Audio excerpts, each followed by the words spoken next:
wearing headphones. Hi there, everybody, and welcome to Roll with Advantage. My name is Joe, and it has not changed. I'm still a player in this game, not the DM, but let's just roll the intro and get into it, because we want to play D&D. Let's do it. Okay, see you on the other side.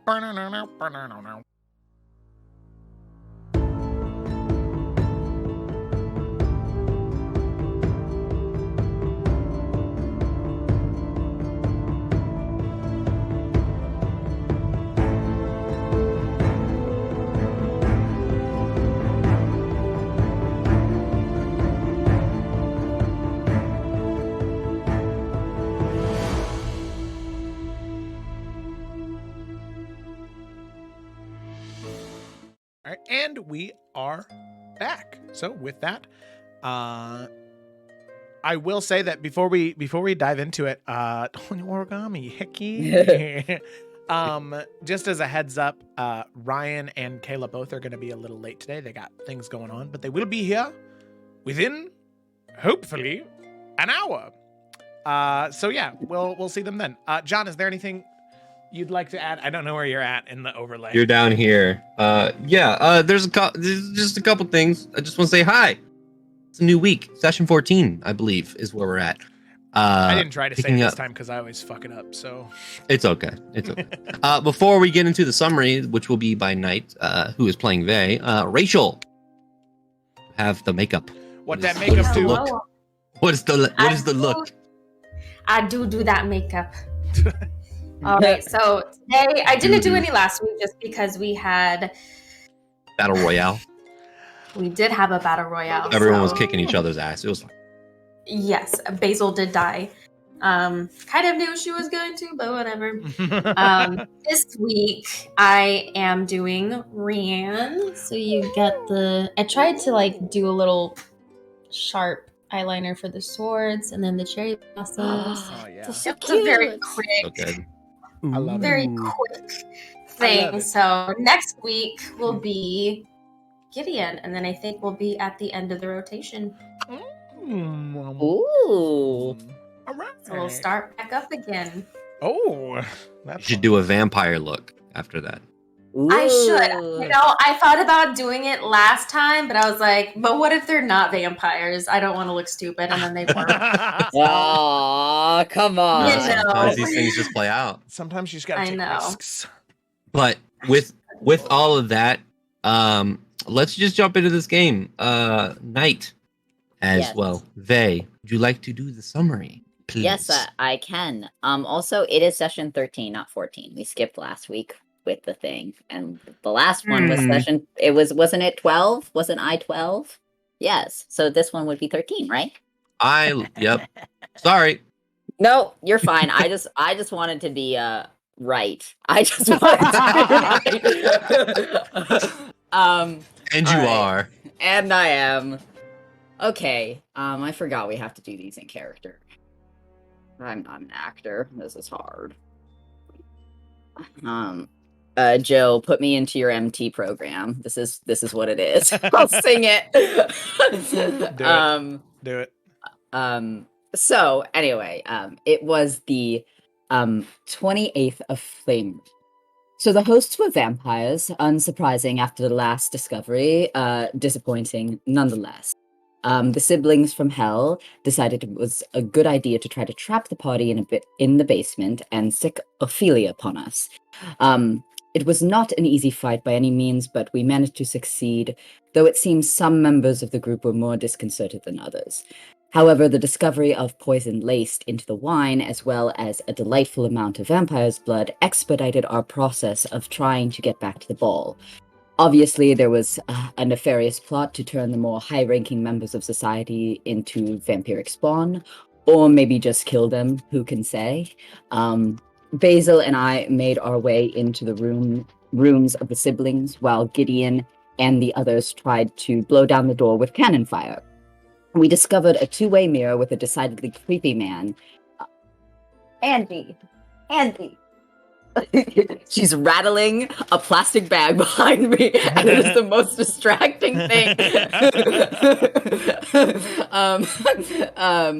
We discovered a two-way mirror with a decidedly creepy man in it, who seemed distressed to discover, despite my bold-faced lies, that we may have killed one of his children, which is hypocritical and not to be pedantic, but they're already dead. So much fuss over no one actually changing states of being. Besides, she's the one who stood herself in the laser beam of death that Yrsa, bless her surprisingly brutal heart, had summoned. Regardless, that's now an issue I'm choosing to ignore. But we managed to get the door down and leave, communicating with the gods and finding the rest of the social gathering moved to a different room. We alerted the group to the possible fate that awaited them, and Basil, Yrsa, and Gideon concocted a cure. While this was happening, Kyrian Blackmore decided to grace us with his annoying presence, and just watch us solve the issue like it was great fun. Gak was exceedingly irritating towards him, which is commendable, though painted a rather large target on the already very large target. In the end, people were cured and fled. Gak was nearly murdered by the demonic homunculus of a vampire, which meant it was only proper that I had to do something, unfortunately. It was a swing and a miss, and then the bastard taunted me to hit him again. So I did as asked because I am polite, and possibly tried to smote him from existence. It felt superb until he ragdolled me into the floor like an oversized ham. After that, we cut our losses and left along with the others. But I still feel like we won through sheer audacity and meaningful destruction of property. P.S. I would like to state that all amorous and or fond feelings about anyone was before the knowledge that they were undead scions of darkness, and I maintain my innocence in this. That's the summary. Thank you, Knight. Amazing. For those watching, this is already information to the players, but we did redact some things from the last session. The players are still level 5. They leveled up at the end of the session. However, it is not daytime. The sun is not rising because it does not rise at 12 a.m. It is still dark. The party is still just outside of the gates of Blackmore Estate as Kyrian is watching, smiling as as everyone starts to dash away with that.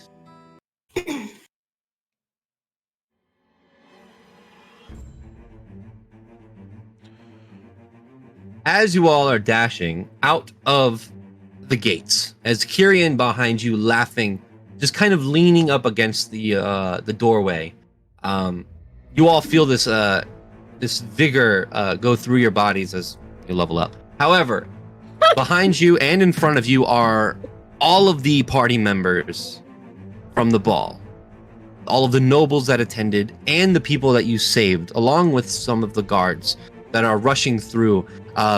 Some of them look over to the group, to the party of you, and one of them, what do we do? Where do we go? Rian, in this moment, he's going to look around to not just the guards, but also to the people, and he's going to say, all of you need to return to your homes. Lock your doors, stay inside until the sun comes up. Light as many candles as you can, as much light as possible, all right? Stay safe. Stay inside until the sun is up. And then he's going to look towards the party and, I guess, keeping the guard in the loop as well. We should go find the guard captain at that post. I'm sure that they've already been disturbed by now, but if we can find them, we can at least give them the most accurate information we can. All right? Yes. What about the survivors? The survivors? Take them to the Riverside Inn. He looks over at one of the guards. I'm going to go with them. We're going to go to Captain Shachin.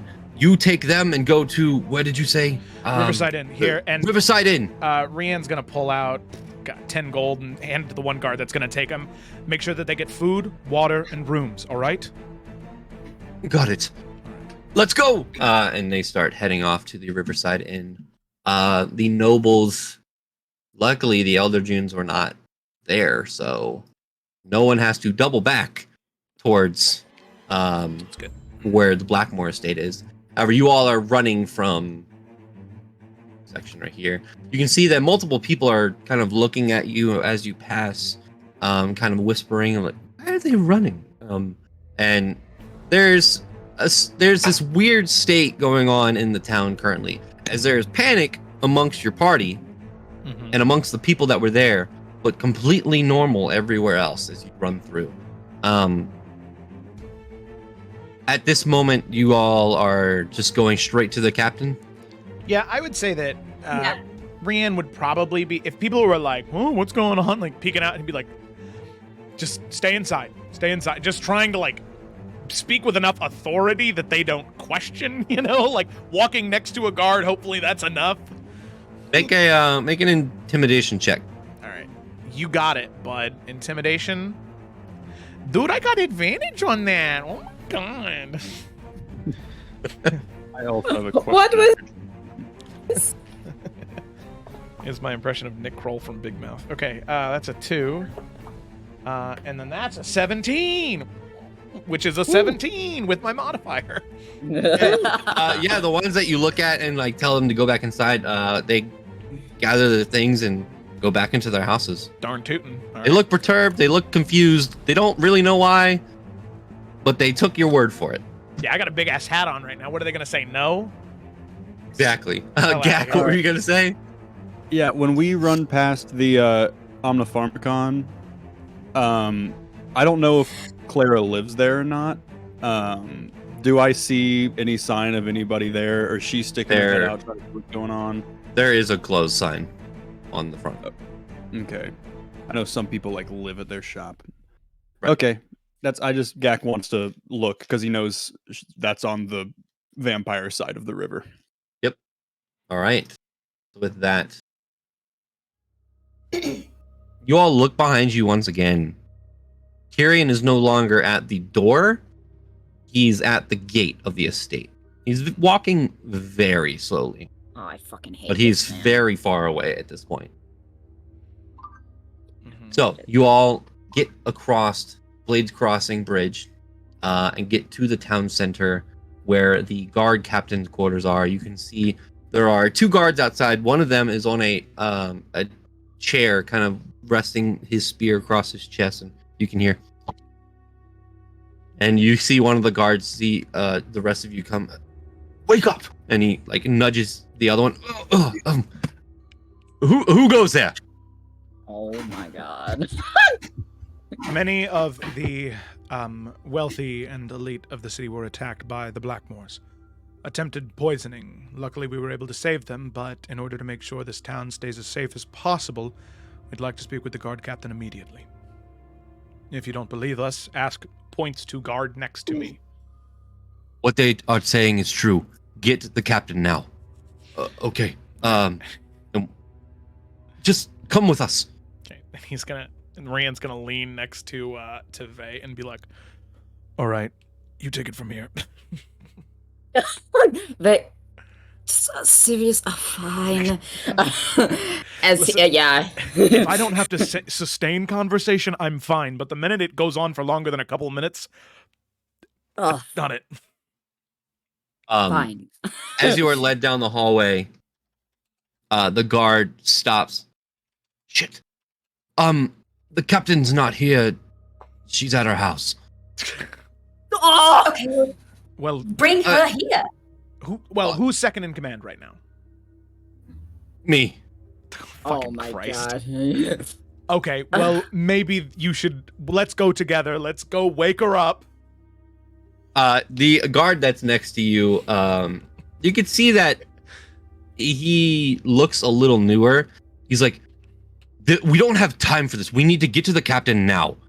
Okay, sorry. And you can see the other one is like tired, but he's not used to being told how to do things. It's a weird situation he's in. He's not usually used to things actually Painful. happening in the town. Yes. Yeah. You all run out of the stockades. She's a couple blocks this way, and you start going down the street. Eventually, you come to this abode that is there's a steel gate around it, and it is a brick house with beautiful. It's a beautiful 2-story building. You can see that there is a slight bit of smoke coming out of the chimney. Maybe a fire just stopped not too long ago. The guards get up to the door and start to knock on the door. And you all wait there a couple minutes until you see opening in what looks like night robes. Aw.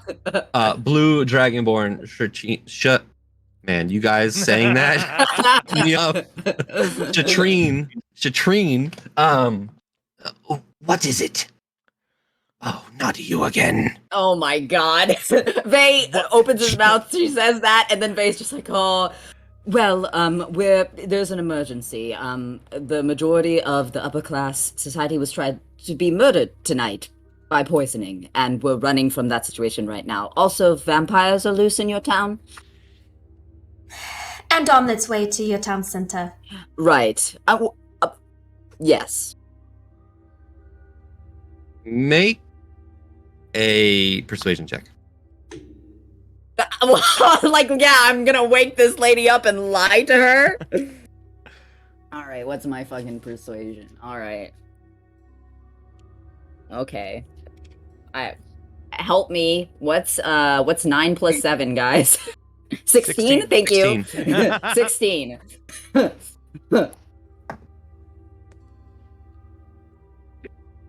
So, before there was werewolves in the town, and now there are vampires. Okay. Okay, listen. Do you really think that we would come to your house, your private abode, in the middle of the night for no reason?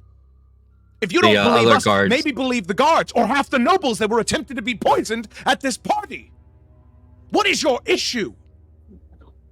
You hear Yrsa, Rian, calm down. The other guard says, Captain, they're right, we were there. I would like everyone to make an insight check.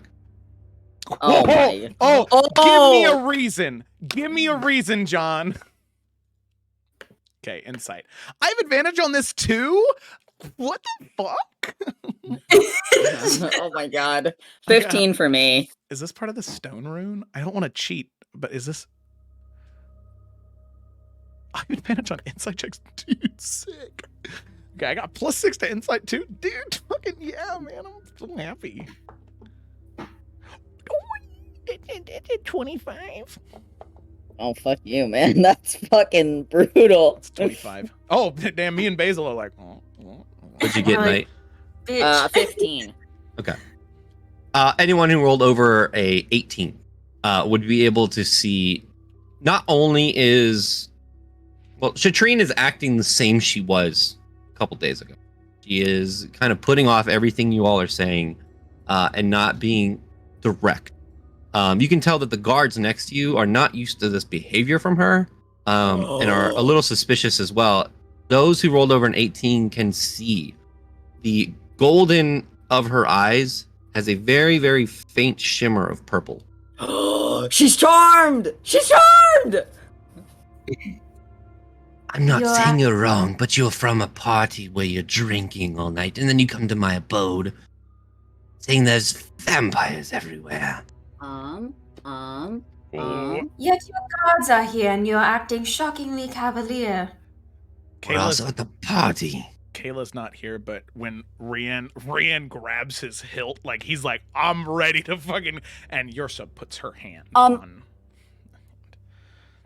Is anyone... Actually, yeah, no one... They wouldn't know. He didn't roll above an 18, but he can remove charms if someone wants to tell him. just for people's knowledge. Rian will sort of relax the grip on his hilt and say, "So, Captain Shatrine, I have a question for you." Yes. You are a paragon of the law, correct? Yes. So, if factual evidence was brought forth that would go in contrast to what you would believe, you would believe it? If factual, empirical evidence. If factual evidence was brought to me, I would have no choice but... What color are your eyes? Gold. Blue? Gold. Gold. Here, and I'm not going to attack, but... And he's going to pull out his blade, and he's going to kind of take a piece of cloth and shine it a little bit. What color are your eyes when you look at them now? Gold. Hey, John. Yep. Would lesser restoration do anything? else? I know it can end a disease and a condition. The only conditions are blinded, deafened, paralyzed, or poisoned. Lesser restoration. If that wouldn't work, Rand was just about to say, he was just going to say it. He wasn't going to try and be covert about it. Lesser restoration wouldn't remove. You know that she is charmed. Okay. He's going to look over towards the guards, and he's going to sheath his sword, and he's going to say, "Remember, we're on the side of the towns here. And I'm telling you right now," and he's going to look towards the guards and then look towards the rest of his party members and Vey specifically, knowing Vey's talents. She's charmed right now. Her eyes are purple. Right. You can see it clearly. You think they're not, but they are. The Blackmoors have manipulated you. Charmed. Vey? I cannot be charmed. Yeah. They will, as this is happening, he's going to reach out, and he's like at the door. He was going to talk to this woman. He's just going to reach out and touch her. He's not aggressive, just touch her shoulder. And She moves back, but you do lay your hand on to her. Yes. And so, protection from good and evil. It ends the charmed effect. If the target is already charmed, frightened, possessed by such, the target has the... Oh, it's saving throws. Damn. I thought it ended it. Did I misread it? Go ahead and can you pull the spell up? Well, yeah, no, it's undead, so she'll have an advantage on a saving throw once to break the charm. So it's still worth it anyway. Oh, yeah. So yeah, he's going to protection against from evil and good, and he's going to do it against undead. So if the target is already charmed, frightened, or possessed by such a creature, the target has advantage on any new saving throw against the relevant effect. So she is now protected from vampires, undead, I guess. Yeah, so bright.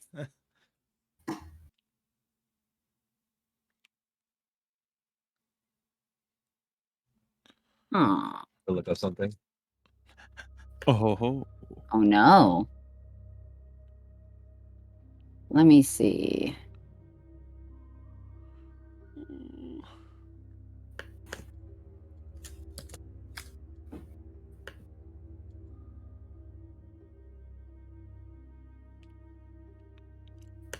I think I have a different spell on his list that I did not take. As you... Are you casting the spell? Yeah. He would try it. It's worth trying. Okay. As you touch her shoulder and cast the spell, you see a wave of divine energy kind of course over her skin and then just disappear. Ooh. Purple eyes still stay. And as you do that, she... Guards, arrest that one! And the guards look at each other, and then they look at the party, squint their eyes, and they nod towards you all, and then nod towards the captain. Yes, ma'am. And they start going around to Vey, arrest Vey. What are you doing? Rand's going to interpose himself. Did you not see anything that happened at that manor? You see the one that is behind Vey look at you and stop. Just let me quit. Yeah, Vey isn't moving. He knows what the guards are doing. He kind of extends his hand. He's like, I have done wrong. They shackle Vey's hands. Good. Now take him to the stockades. The rest of you, leave me alone. Your tails. The other guard. Sorry, ma'am. And Basil looks to the guard who was the second in command. Well, it looks like tonight you're first in command. Good luck. He looks at you with wider eyes. Fuck. As he walks away slowly, the rest of you walk away. They're leading Vey off. Yeah, Vey's like, charming town. I don't love the vampires, I will say. Everything else was nice. Also the poison lace wine and the werewolf running around was also a little bit of it. I don't know if it's a nice town, actually. It's normally not like this. Right. So we're just gonna leave her in the house and just to do her little thing. As you all get like maybe 15 feet away, the door is shut. She has shut her door. The guard immediately unshackles Vay. I'm. He looks at the party, looks at Rianne. What you said is true, and she is charmed. I believe, because she doesn't normally act like that. Best. She's obviously on their side, right? That's how those things work. Yes. It's how they can work. I have no It idea. makes sense. Well, I'm just a guard. I just stab things with the spear. I don't know how magic works. It would make the most sense. Magic is different from person to person, but knowing what they were wanting to do to all of the people in this once lovely town, it would only make sense to charm one of the strongest people here. The one Because who has the most influence. They knew that there would be people who would survive, and they knew people would go to her. Look, I just started a couple months ago. This is way over my head. But this is also my town. And I'm willing to fight for it. But I don't know what to do. And the other guard speaks up. I don't know what to do either, but we'll follow whatever you all say. We could probably get some more guards on our side, possibly. They haven't been charmed. Again, I don't know how this works. I think right now, none of us are in a position to fight right now. Knowing what we went through minutes ago, I don't think we're in the right mindset, physically as well, to have another round with him. We barely survived the first one. All right. What if we wait till morning and we bombard him? I think that we, pointing to the group, I think that we should have a discussion about what we want to do next before jumping to any conclusions. For the two of you, however, what you need to do tonight, find as many guards as you can who are on your side, who believe that the captain has been charmed, who know the truth of what happened. Spread the word throughout the city. People are not to leave unless the sun is out. Thing number 3, make sure anyone who was trapped in that terrible place, that they don't get taken again. All right? Yes, Vay, your hands up. No, I have a question for Jonathan. Okay. Yeah. So now that we know they're vampires, we do know the cardinal rule of vampires: they can't come into a residence, right? One of you rolled a really high history check, I believe, last I session. think it was so yes. Ryan. Yeah, that information would have been said. He would have said. Yeah. Okay. Yeah, he What? probably would have given Cardinal us the rule. lowdown Yeah. because we're idiots. Yeah. Yeah. So That vampires cannot enter spaces unless they're invited. right. They're But- sensitive to sunlight. It depends on how, Jonathan, this depends on how you rule it, but inns and taverns are public spaces. They're not a residence.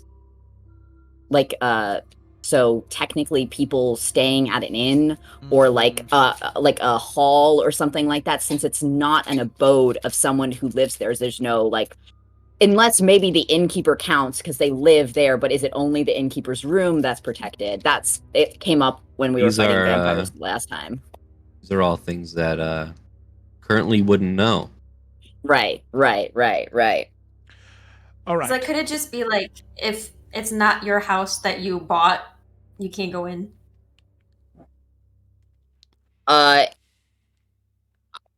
Well, I wouldn't know this. I can tell you. Right. I mean, I just meant Yeah. like maybe for the sake of the game, John. Okay. Well, Um, here's what we can do.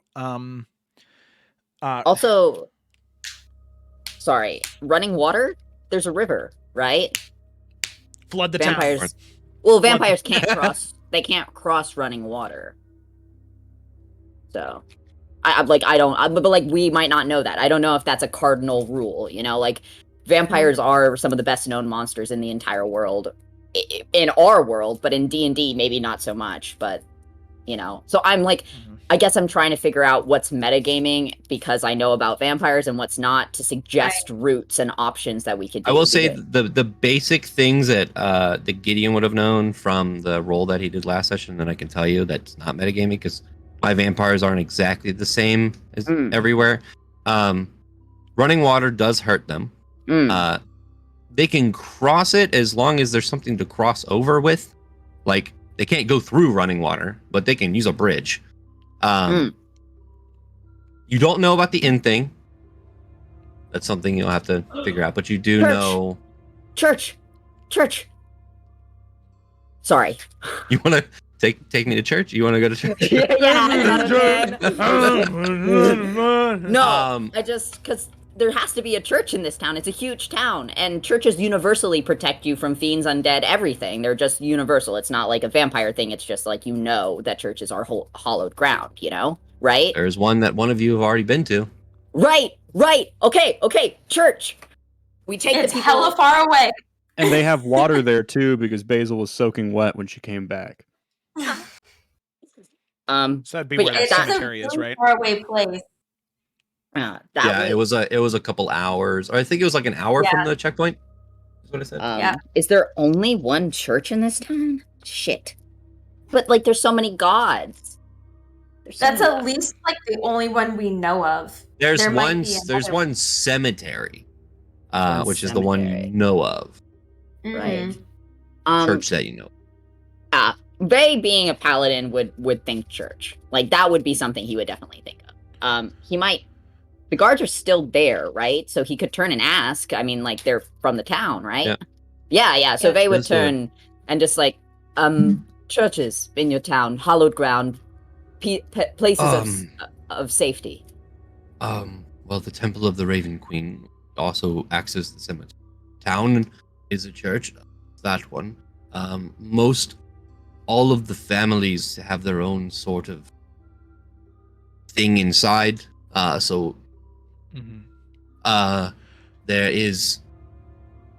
is one central church as well in the town center that kind of just encapsulates all of the gods. Anyone who wants to go there can pray for whatever god is. I think the cemetery, I don't know much about magic, but I think the cemetery would be the best place for hallowed ground because they bury the dead there. They wouldn't want them to rise again, right? Right. So then what we can do is, from the people who are staying in taverns and inns, and those who were recently taken by the Blackmoors, we can send them to either the Temple of the Raven Queen or the one in the town center. If there's any left over, I'm sure that our friends at the Erdem Estate would be more than happy to allow people to stay with them for the time being. I think that it should be a priority to go to the Wine and Vine and Riverside and make sure that nobody's staying there. No need for any more needless death. If we would like to cover more ground, I'd be more than happy to take Hikari and go talk to the Erdems, make sure that that's all right, while the rest of you make sure that people are getting to safety in the temples. I'm hesitant to split up at this moment, just because there was not one vampire, there was two that we know of, and he seemed very upset. Two more. So, that could be He's currently stuck in a mirror, but wilder things have happened, so... I don't think he was stuck in the mirror as quite. I think it was more like he was looking through the mirror and watching us make bad decisions. That's also possible. However, all right, we don't know if he's where he is. Well, let's not worry too much about variables right now that we don't have the answers to. Let's just go to the Riverside Inn, get those people who had been taken, and split them up between the two temples. For you, pointing towards the guards, spread the word around town that if you don't have a safe place to stay that's not your own home, stay at a temple. All right? Should I go to the bridge and stand guard just in case he comes? I do have some magic left, so I can produce some bright light in case he wants to come over to buy us some time. I think that I have to agree with Vey in this situation. The last thing I think we want to do is split up. I think it would only do more harm than good. Just make sure you spread word to the people that they cannot leave their homes. I will.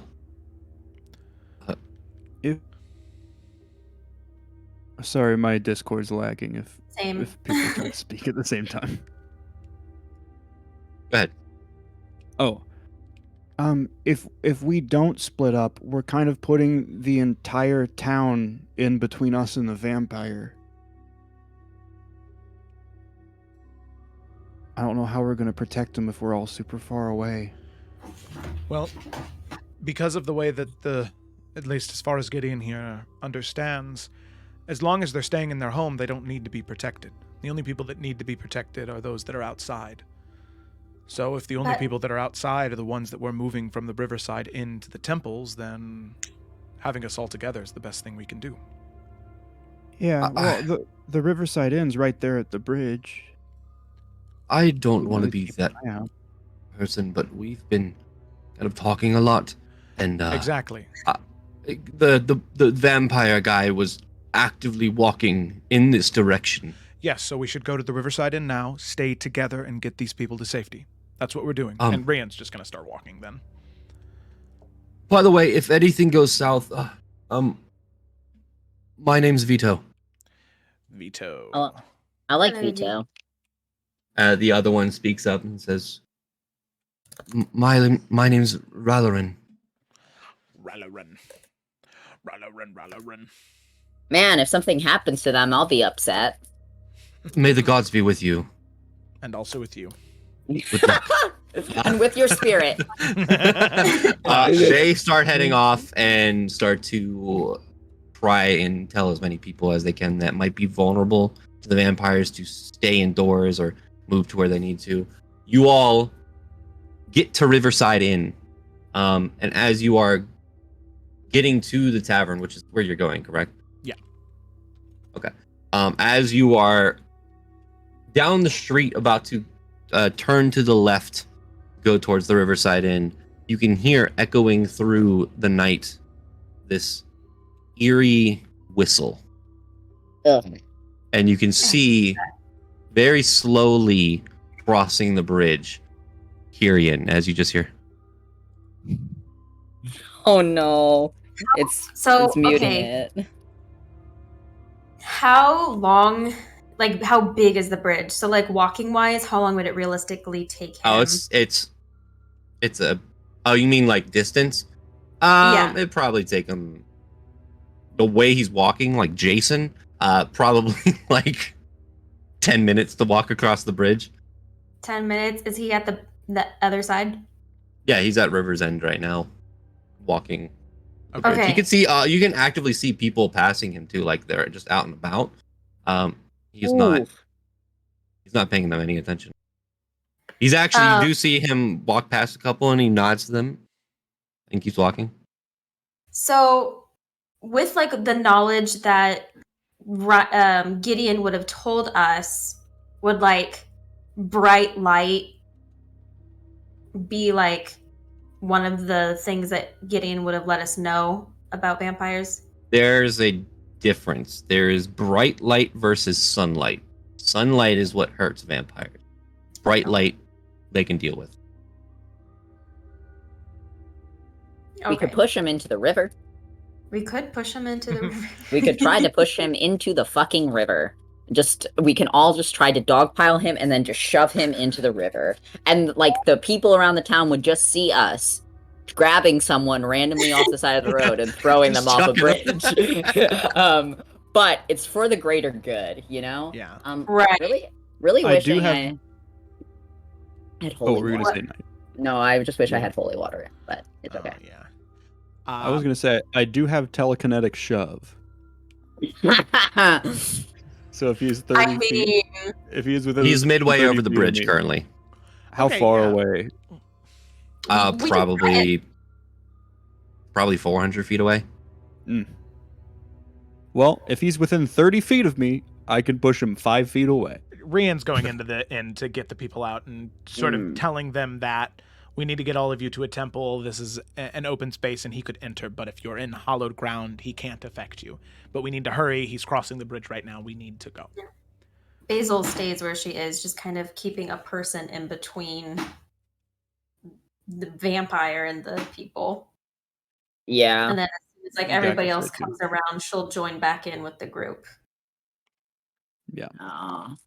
So, John, I don't remember how many spell slots I used. Oh, you guys last. leveled up, so technically you just got everything back. Okay. And full HP. Yeah, I'm not gonna make you track that. Yeah, The I wound messed up, so is you guys back. leveled up. Seal. Yeah, you guys are fine. Cool. Alright, Should I okay. still use the same spells then, just to kind of keep the continuity? Yeah. Okay. It was my mess up, so I'm not gonna, dock No, you you're for it. I mean, I could try hold Percussin. because I do have the remove curse spell.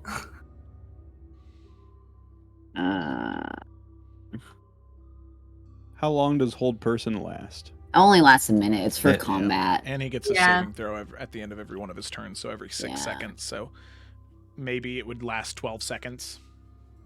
Right. 18 in a good world. At this point, you all are in the tavern. Yeah, like I you were said, gonna say Rian something, Rachel? would have been already trying to get people in and out. You were gonna say something, Rachel? I have daylight. So okay. Trying to look on the map. So on the map, where are we? You guys looking are like there. Sorry. Okay, and is he like right here? he's like right there, Yeah. Okay. like here. Hit him with that, you shall not pass. Okay, so haven't used this spell yet. So I'm from a point 60-foot radius sphere. For an hour it lasts. Can you move it? I think it's a point. Yeah, so Can yeah, you point put the you point choose within. on a staff? Oh. Yeah, I don't know about loopholes. I don't think this loophole. I think you can actually put it Oh, on. yeah. If you choose a And then- point on an object you're holding that isn't being worn or carried, the light shines from that object and moves with it. Oh, Isn't yeah. being- Well, Isn't being worn or carried though. so So put a lantern on the ground, cast it, and then pick it up. Okay, that's I guess, yeah. Or is that is that fine though? Because Yeah, sure. because it says a bowl or a helm, or no, never mind. Sorry, completely covering it with an opaque object.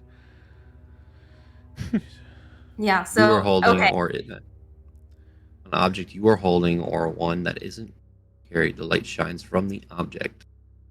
And Oh, moves if you're with it. holding or that isn't being worn or carried. Okay, so you can just hold an object. Right. Okay, Okay. man, really helps when you read the whole thing. Okay. Only I would have So done. that from are the there start. any, like, you know how like street lights, are there any just lanterns? Oh yeah, there's Around? street. Yeah, there's those magical lanterns that you all noticed had the spell that Gak uses, dancing lights. That each one of the lanterns had like a little globule on it. They are magical, so I mean, there's lanterns all over the place. Okay. Can Basil's gonna reach up Can she take one of those though? Oh no, they're like lamp posts. lampposts. Oh. Just okay. Okay, here, Um, he's gonna throw Basil a torch. Be like, here, just cast it on that. Okay. There you go. Catches it. All right, everyone, put your glasses on for the sun. And she just like starts like wrapping her hand around I am assuming it's not on fire. Just, ow, ow, ow. On the top of it, and then she like Yeah. points it towards the sky, and then it just like explodes with the bright light. So immediately, as the light emanates from this torch, or the rest of you have to wince. It's almost like there is a small sun in the center of this street, as everything around you is dark. and moonlit and kind of lantern lit from the town. And then there is just, how far is it? Yeah, there's a 60-foot sphere of daylight that is just like it's daytime. You see Kyrian stop on the bridge, and he just puts his hands up like to shrug as he just kind of sits up on the bridge and just waits. Fucker. Push him off. Someone push him off. So you've halted him. All right. All right, everyone, I have maybe an hour's worth of strength for this, so I guess we should start. Okay, well then we'll go in and I mean with the hour, how many third level spell slots do you have? I have 2. I just used 1. Okay, well, we have in 2 hours. Can we get everybody from the Riverside in and the Wine and Vine into the 2 temples? Is that something we can do? In 2 hours. Well, it takes an hour just to the one below, to the Raven Queen's temple. I will say you're trying to get everyone out? I mean, not like everyone in every house, just like everyone from like the, I guess, 2 taverns area. Those in the Riverside Inn should go to the one in town center, and the Wine and Vine should go south. Some checks will have to be made for the Wine and Vine. Most of the people you can immediately, I mean, most of the people that are currently downstairs in the Riverside, everyone else is probably upstairs sleeping at this point. But those that are downstairs, most all of them are the ones that you saved from the Blackmoors. this is a technical question. The whole thing with like, and I don't know if Gideon would have a definite answer for this, or if this is just something we'll have to experiment with. But a vampire can't enter into an abode or a home without permission. Does that count for somebody's room in an inn? Is it the same rule? Okay. I just don't love doing an experiment with lives, you know. Well, you know, we don't have to take everybody to a temple if we just take them to a house. Yeah. Just shoving people. Yeah. We can just ask the Heirdums. They have a big house. Yeah, but I think at that point the temples are, at least the one temple's closer to here. Yeah, but I don't think we could have. I mean, who knows if the temple would be able to hold 2 whole inns. I mean, You know. if shoulder to shoulder, stack them like sardines. It would work. Yeah. You know? At least until morning. That's the thing. At least until the sun's coming up, and then. Is Basil outside currently? Yeah, Holding the torch? Yeah, she's just staring him down. They would have stayed near the front door. He wouldn't have left Basil there by herself. Yeah. Okay. So like, yeah. Pocket full of sunshine. Kyrian continues walking, and you hear kind of muffled, but overall you can hear what he says, Basil, because you are holding the daylight and you were outside. Look, I just want to talk. That's all. And once he gets within 120 feet, he's going to dispel magic on your daylight. Aw, what a little dick. The daylight goes out. Okay. Well, seeing the daylight go out, Veya's gonna step outside with her to fucking meet the inevitable doom. Yeah. Well, if Rian hears that, he's like, all right. You want to fucking go, dude? That's what we hear from inside the inn. It's Rian. You want to fucking go, dude? As he busts out a window. Do you all go out? Do you go outside of the inn or go inside of the inn? Outside. I don't think we want to. Outside. Keep everybody in. Oh, Rian's gonna mount Hikari though. We could. I mean, there could be an experiment of like if we all stood by the door to see if he can get in. And that would tell us whether or not it's an abode. And then, like, at that point, we're still all at the door. So, you know, I'm sure there's more than one door. Like, I'm sure if people need to run out the back, like, we'll be occupying him. Right, Yeah. exactly. Yeah, so like we could stand at the door and see if it did anything. And that could be our testament of whether these people are safe Okay. or not. I like that. I think the only thing that is just telling the people that are in there to go to the back room, and just that way they're not, in case a fight does break out, they're not caught in the crossfire. You can over the course of a couple minutes, as you were saying this to all the patrons inside, with the help of everybody that you saved, it is easy enough to convince them, hey, get the fuck in the back. Something's going down. A lot of them aren't convinced that it's vampires, but they're convinced that something's about to go down and they don't want to be a part of it. So they're just in the back. So you all have successfully gotten all of the people that you have saved into the back rooms. There's no one downstairs currently in where people would drink, and good. So you're waiting at the door. Yeah. Yeah. Oh yes, hello. Trouble. Pressing around the corner, you do see Kyrian as he walks towards the party, ever so slowly. Yes,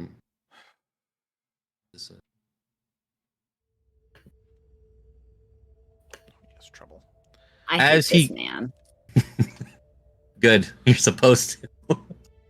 As he walks closer and closer, the eerie silence around you, you can hear every footstep from his steel-toed boots that he has on the rock beneath. He walks straight up to the door. So the door isn't big enough for all six of you to be standing there face to face with them. So which two of you are like face to face? Basil is. Yeah, Well, I was thinking Rian and Vey, just because of and then you could have the torch. Basil was just gonna be in front, so in case she just needs to like slap the door frame and cast daylight again, he'll be right there, like. And can dissolve. they can smite, so you know. He also has his vow. If we really need to use it, we can try. But the save is kind of. Then I suppose Rian would just be ready with the might of the Okunai, just in case he needs to hit from 10 feet away. Kyrian walks up 10 feet away from the door. Well, night was interesting. What'd you say? God, they would laugh, like just like the laugh of like the fuck, dude. What the fuck? Like he does the motion of, and then he's just laughing. He's just like, what the fuck is happening? I'm glad that you find it fun. I also do. Not as much as hearing about my sister, but things happen. That was unfortunate. I'm sorry. He looks towards Basil. You were going to say. Oh, I was just going to say things do happen, don't they? Indeed. Now, I'm coming to you. Gesture. And showing mercy. I do not wish to kill anybody in it, other than the people I was going to. Unfortunately, you have ruined a lot of our plans, and I understand. New adventurers trying to seek out adventure and stories and across, well, what they seem to think is evil. I give you this. I will hold no grudges against you and your companion. But you must leave the town of Wobrooke within the day. Walk down the path, leave it behind you, and never come back. Should you do this, myself and my family will not hunt you down and kill every last one of you. Should you not, well, I must do it. You said what we think was right. Who are you to say that these people's lives were less valuable than everybody else in town? They were a means to an end, unfortunately. I'm not here to tell you what is wrong and what is right. I'm here to tell you what family and I want to accomplish. And you have disturbed his accomplishments. Well, then My tell us sister- what you want to accomplish then. Well, We're a quite understanding group.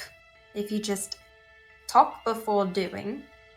you want me to tell you my entire family's plan, send you on your way so that you could foil it later? Oh, if there's Yeah. nothing wrong with your plan, then why would that be an issue? There was, because you did foil it. Well, we didn't know what we were foiling necessarily. We thought you all were just a bunch of assholes trying to kill people. So if you have a reason, we'd like to hear. We actually, we're really good at foiling things we have no idea what's going on. If we know what something's going on, we probably won't be able to stop it, so. It's kind of our brand. Yeah, Vey is standing there and he's like, yes, it's our brand, apparently. Look. You are lucky you're on the other side of that door. Ah! That was Joe. But do not take me for a fool. Should you not take up my offer and try to stay within the town, and for some reason try to come and find me or my family, try to kill me or whatever you're planning on doing, trust me, I will kill all of you. I might even raise some of you as my own. God. Listen, we understand what you're capable of doing. We've seen it. We literally escaped it. So we know what you can do to us. All we're asking is to know why.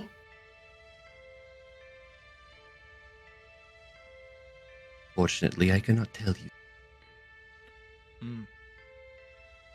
Seems that all of those who figure out our plans, the loose ends we cut, there are still more frays. Fortunately, if I tell you anything, I won't be hunting you down. My father will. And trust me, you do not want to be on his path. Oh, do you have daddy Right. issues? Very much so. Well, at least we can relate. So why don't you tell us what you were planning? I really don't think there's any use, Basil. It's very obvious what type of person he is. You consider me a person. Barely. There it is. You see Gak in the background. He goes, "Oh!" And he snaps his hands and he's like, "I just figured out a problem in your whole plan, Kieran."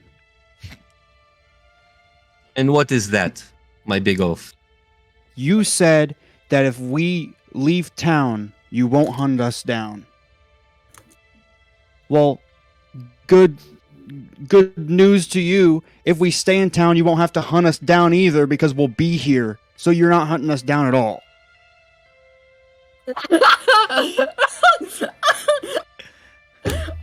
Vey, Who's the big oat now?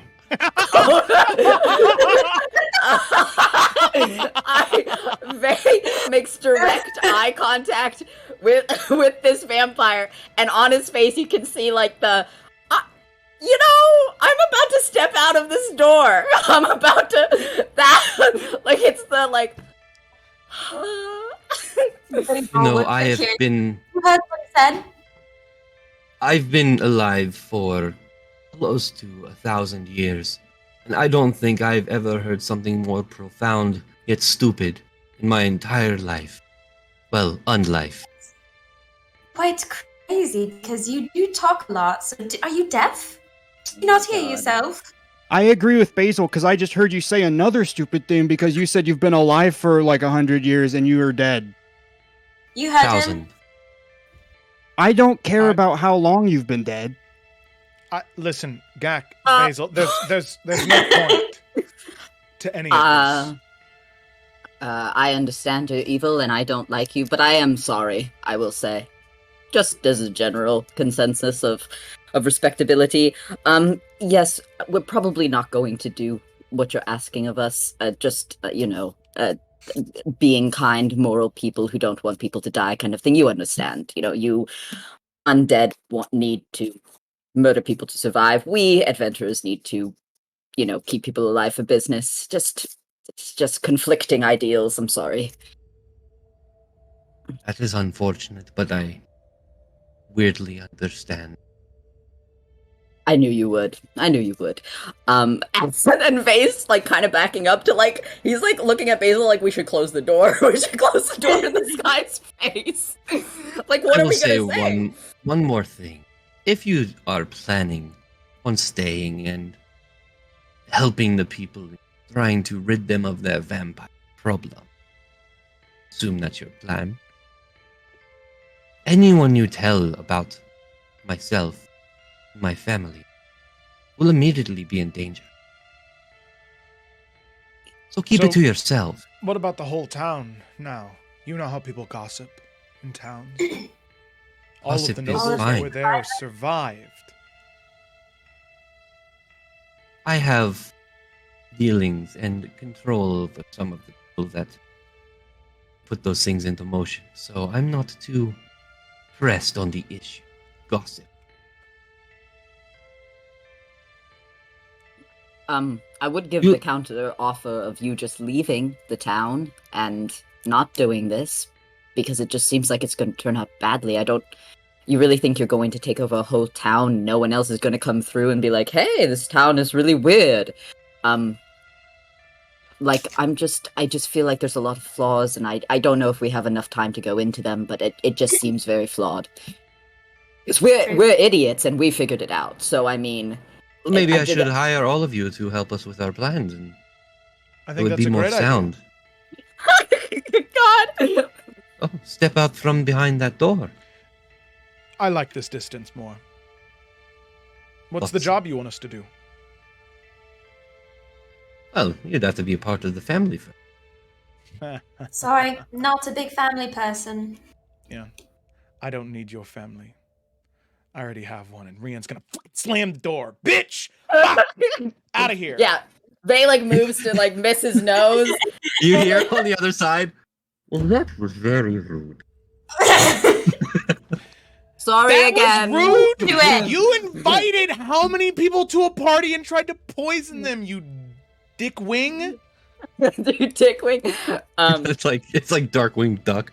God. Yeah, And from the other side of the door, you hear, well, yeah, that was just part of the plan. I don't know. Why are you so mad? Yeah, Vay kind of turns with his back to the door, and he's like, this is a huge issue. We all realize that, right? Oh, yes, incredibly. Absolutely, Yeah. yes. And he he puts his elbow and kind of knocks on the door. He's like, go away, vampire, we're discussing things. There's no answer. Great. Oh, he must have left. What a nice Yeah, guy. what a nice guy. Open the door again, see if he's there. Is there a peephole or anything? No. Nah. He still won't be able to come in, so we can just open it and see. Is this, how thick is this door, Jonathan? How thick is this door? Is it a CK? Probably Is it half Q? a foot. Half a foot? A 6 door? Yeah, it's like a regular size. Well, maybe A 6-inch door? Door? Have you ever measured the thickness of a door? It's Yeah, not it's like that It's thick. like an inch or two.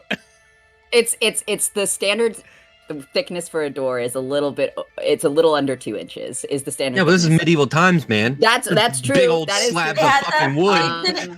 Wait, I just need to so 6, we'll say 6 inches. Whatever, 4 inches, fine. What? Just call 4 me out inches. on the size of a door. Apparently, It's the mast problem all over again. I'm God so damn it. sorry.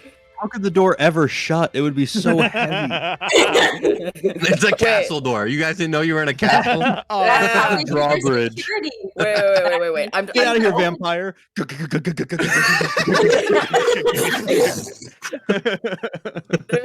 Yeah, there's no Jesus slamming that door. It was like pushing it. Yeah. Wait. Fuck. Hold on. It's almost closed. Okay, wait, let me look. You're gonna until you know the type. This is where my college education did not teach me how Yeah. thick doors are. Wow. That's an action until the end. That is not behind total cover. I guess a door technically counts as total cover. I could crack the door and divine sense, like it just a little bit, divine sense, and then close it again. Or we could just open the door and see if he's there. Wait, isn't there windows? Yeah, Can May just go and look at Yeah, the window there and like, are. yeah, he just goes and looks at the window and looks to see if the guy's still standing there. He's not there. Oh, he's like, Okay. oh, he is gone. He's inside with us. He's like What sitting an down at the asshole. table. You turn around, he's like, well, why would you close the door? yeah. Well, Vey turns and he's like, I don't want to be the person who makes a bad situation worse. And he like leans in to whisper this. He's like, but there's nothing stopping the vampires from burning buildings down. Just so you know. Like, the safety only extends so long as the building is standing. So I know we're not going to take his advice and leave the town as fodder for vampiric spawn. I understand that, but we need a plan that's not us dying with the townsfolk, you know? Yes, I do What think did he say though? They want, I mean, trust a vampire, get kicked in the ass, but he did say they didn't want to hurt just anybody in the town. There were the specific people that were purposely at that party that they were trying to kill, turn undead. You know, it's a business deal-ish. So I don't think they would just light up any building. Depends on how frustrated they are in the moment, because you have to understand they did say that, oh, if you told anyone, we would just kill them too. So obviously these lives are not super important. It's just more like, we really hope we don't have to. It would be so sad. And I don't think they feel any particular way about it. I do think that in the morning, those people that are here, we should relocate them to the temples. John, I'm assuming the temples are made from stone. Yeah. Okay. Yeah. All right. Just look for a building that you think looks like a church in your mind. Okay, That's what it looks like in the town. Cool. Yep. That's what I assume. Cool. So, buildings made of stone take a lot more work to burn down, so at least those people will be safer. I think that... So you have eldritch cannons. I think that wherever we decide to stay should be somewhere that is also made of stone that cannot be entered freely. Perhaps we can speak with the Erdms. Maybe they have somewhere where we could stay in the meantime. I'd hate to stay at a tavern and endanger more people. Very fair. Seldom in my life do I wish I had paid more attention in like my religious classes, being a paladin and all, but right now I'm starting to realize I misjudged my job trajectory quite a bit. Basil. You had classes? Oh, yes, I'm very well educated, despite the fact that I'm stupid. I hear that happens to a lot of people. Don't feel bad. Oh, no, I don't. I make up for it with, I don't know, my looks. Just anyway. oozing charm, yeah. yeah. He turns to Basil and he's like, so I can tell you're probably not the most religious person, but any insight into this, religious-wise, from your point of view? As in, like, like any holy magic you think would be of use in this situation that you can do that maybe someone else couldn't because you're a cleric? Anything like that? I mean, I can raise people from the dead if they die. That's kind of like the problem we have. I'm hoping that it could be like the inverse of that. Actually, it's like making the dead go back. I know. But I'm trying. I was an atheist until yesterday, so let me think. Let me think hard. You know, I'm realizing that not a lot of us thought about this whole adventuring thing before we did it, and that's okay. I did it. Yeah. No, it's okay. I'm not judging you because we're all in the same boat, but God, Right. we might want to reevaluate that later as like I a think- people. Yes, after we're done with this, we should probably have like a heart-to-heart with each other and If see we're alive. if we're alive. I mean, we can see. If you die, I can raise you back to life. You know, not me. If I die, you're fucked. But it'll be good. I'm not freaking out right now. I'm so not nervous. Hey, Vey will turn to Gak and then just like instantly be like, no, I'm not asking. And then immediately turn to Rian and be like, Rian, what's your thoughts on this? On vampires or what to do next? On what to do next? I don't know. I've very rarely ever been in a situation with any supernatural creature, let alone something this specific. I think that the best thing to do in this situation is to focus on the people. Others first before us. Making sure that the people in this tavern are safe. We get them to a church in the morning. They stay there. Then we go to the people that we can trust. Vito and Alarin. And speaking with the Erdms, seeing what resources we can gather, making sure that we know exactly who we can trust, and then from there making a plan. I don't know what that would be because I don't know our resources. Do we try and lure this Kyrian out, trying to get him somewhere we can lay a trap, or do we replace the captain of the guard with Vito or Alarin, whoever was second in command, so that way they control the guards, and then with, 50, 60 guards... we storm his manor. I mean, he still has his father, which he made sure to let us know that is significantly worse than he is. mm-hmm. Right. Also, he said 1,000 years old, and by definition, father means older. So that's a bit of an issue just right there. That's like really old. Also, here's just a crazy thought. How about we just tell everyone to leave the town and we contact the Empire? I know, I also hate the Empire and I don't agree with them, but they are well known for utilizing brutal military force for anything that's mildly supernatural. They just hate things, so... Hello! Hello. That's true. We can merge our shared hatred together. The enemy of my enemy is my friend. It's just, it's more like we have to get people away from these vampires that want to murder them, and then we could contact someone and see if the Red Guard could come. Right. So, And And deal with it. realistically, we have less than 24 hours to do that. Realistically, yes, but I mean, what other options do we have? Oh, now? Right. we could... So, for one, we could see if, oh, geez, what is her name? Clara. We could see if Clara potentially has some type of resource to magically communicate with people like them. If not, we could always speak with the Erdms. It is quite common that those who are wealthy and from a higher socioeconomic position, they typically have easier means to communicate with other people of similar status. But I think that, for now, goal number 1 tomorrow is getting these people to the temples. That way they are safe and secured.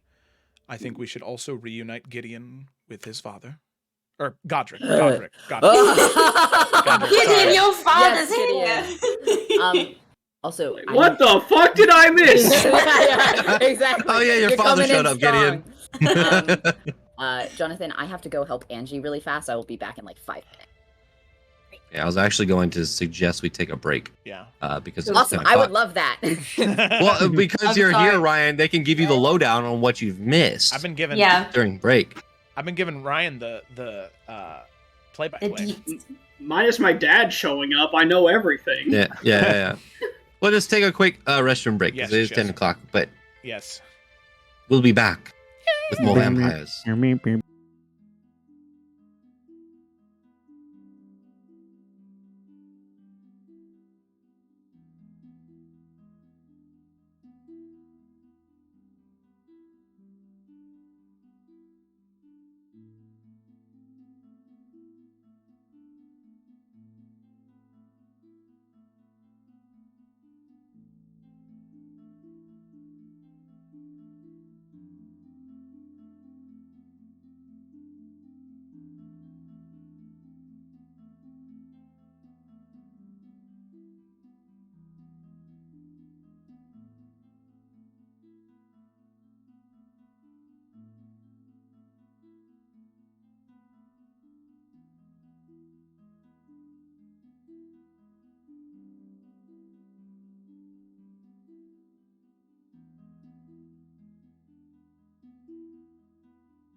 We're back.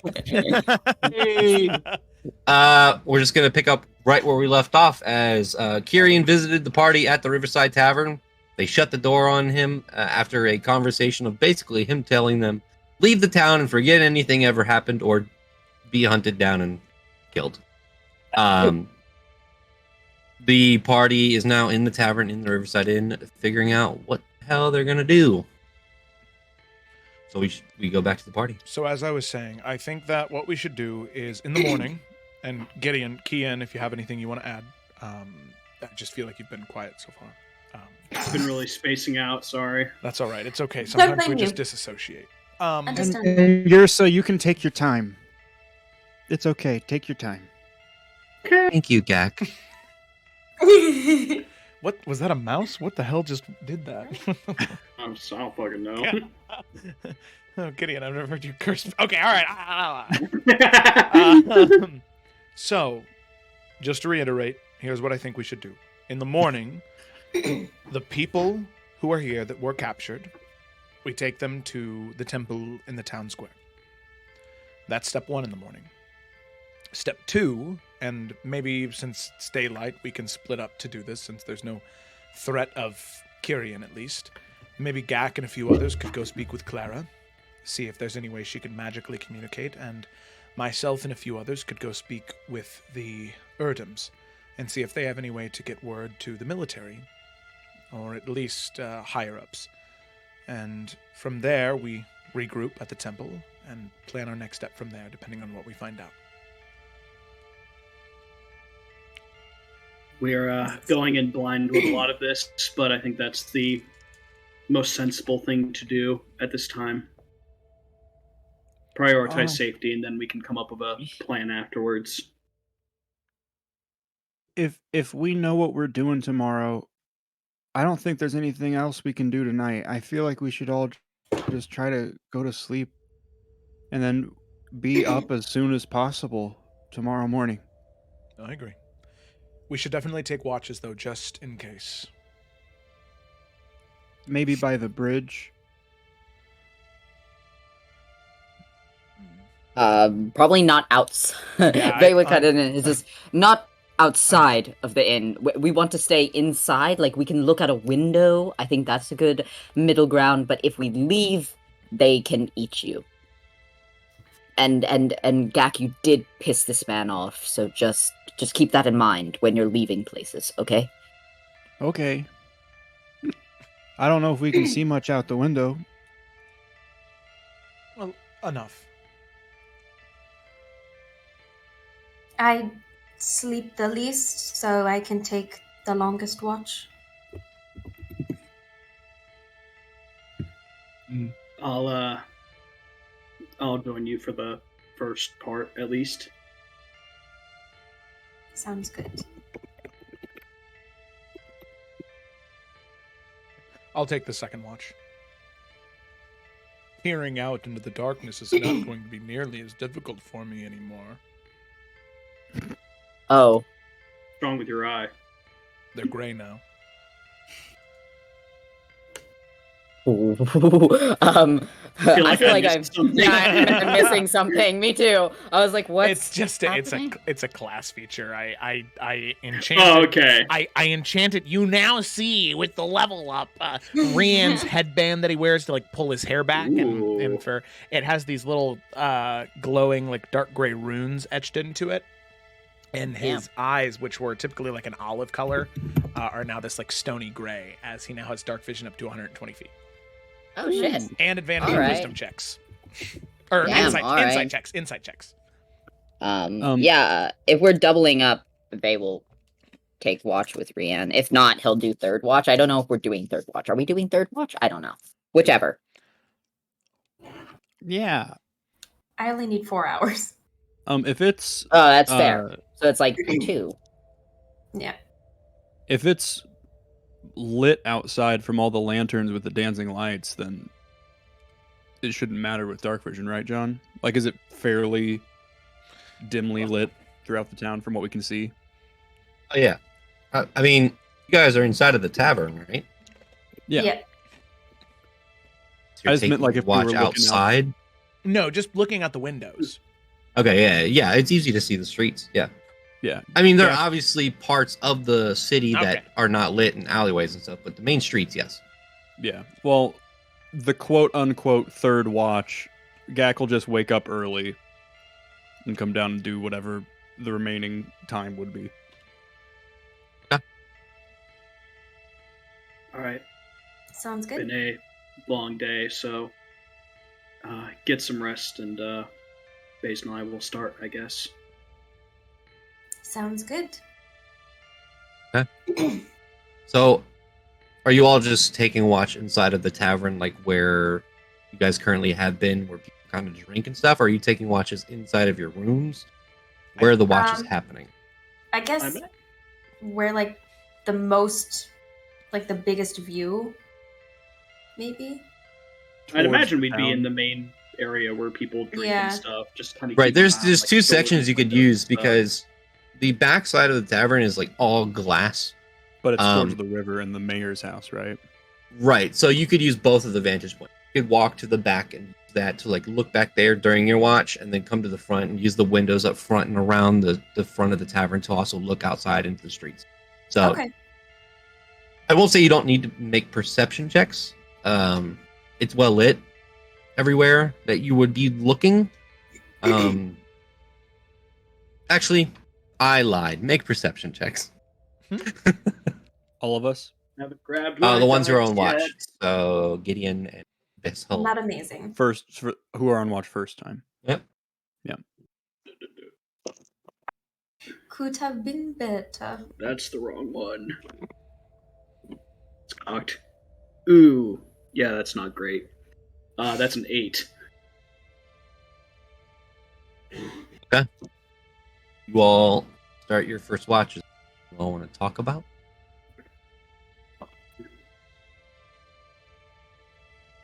How are your injuries?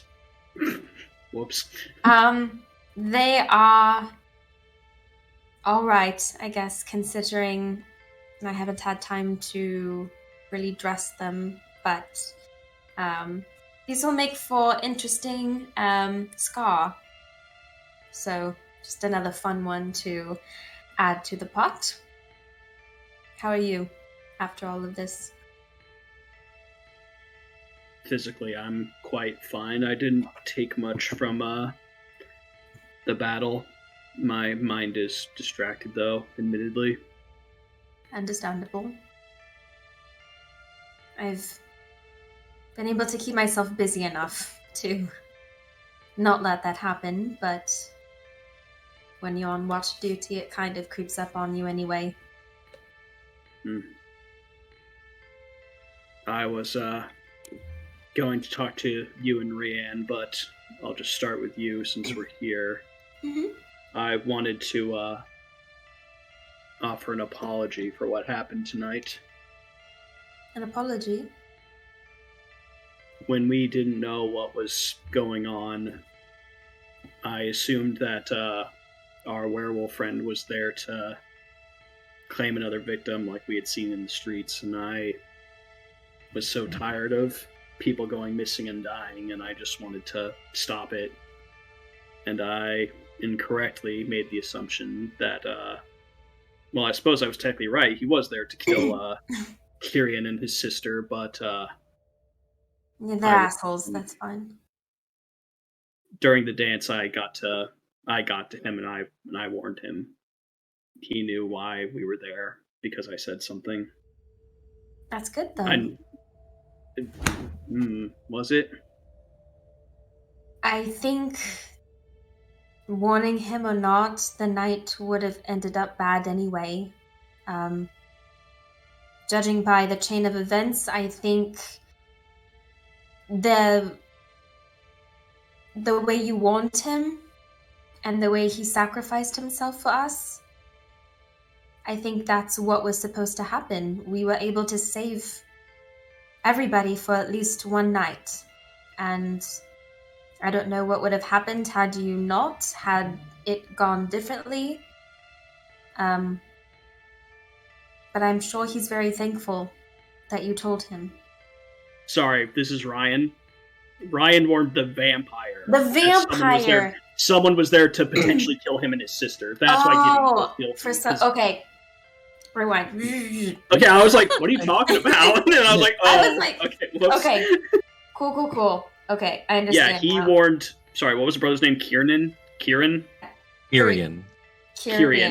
Yeah, Gideon warned Kyrian that someone might be there to kill him. And Okay, Gideon's yeah, feeling just guilty jump about in. that. Yeah, just jump in Okay. when I get it wrong.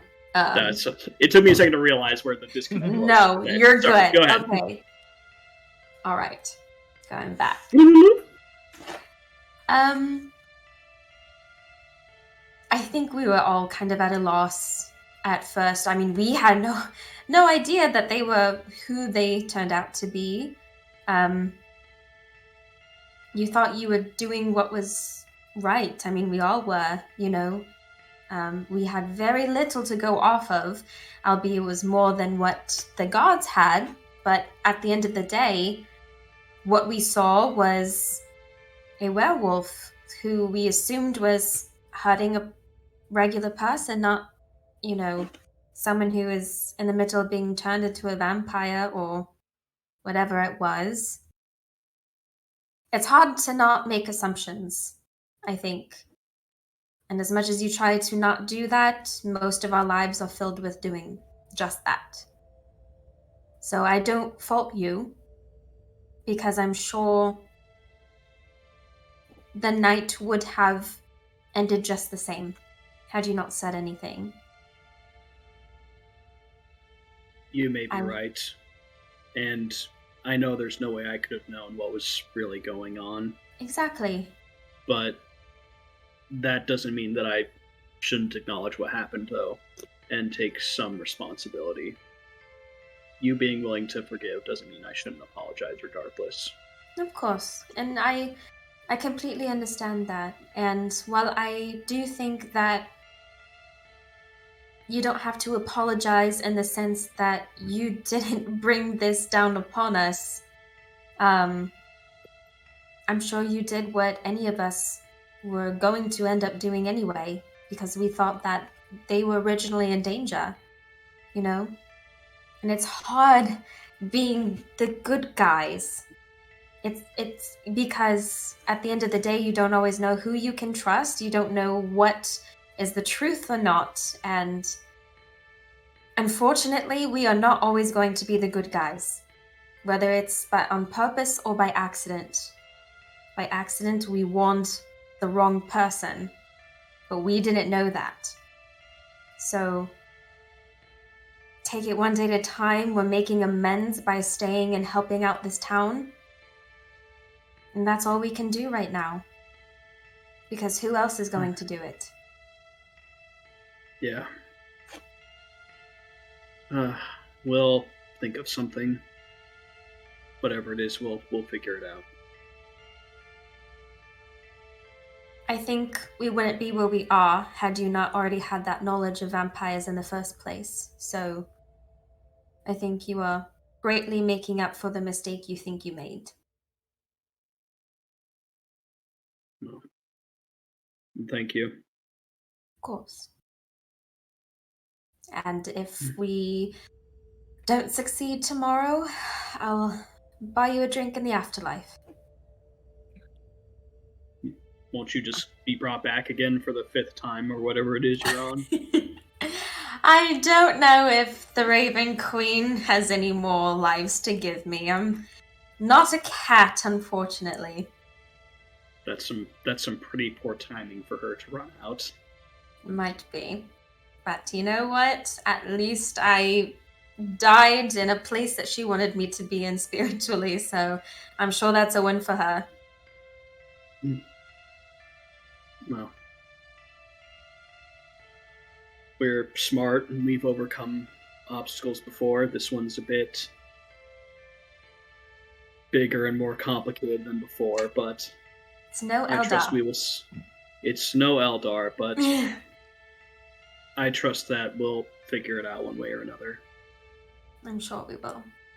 I have some new design ideas actually, so Really? might be able to procure some stuff for me in order to better arm myself against him next we meet. I think that would be a good idea. I might take care of that tomorrow before day gets too busy. Right. All I have is my spells and my mouth that won't seem to shut up. I've been working on a new design. My cannon that I craft. I've been tinkering with it, and I think I've finally figured out how to make one that attaches to my arm, make it more transportable, add a little bit of power to my spells.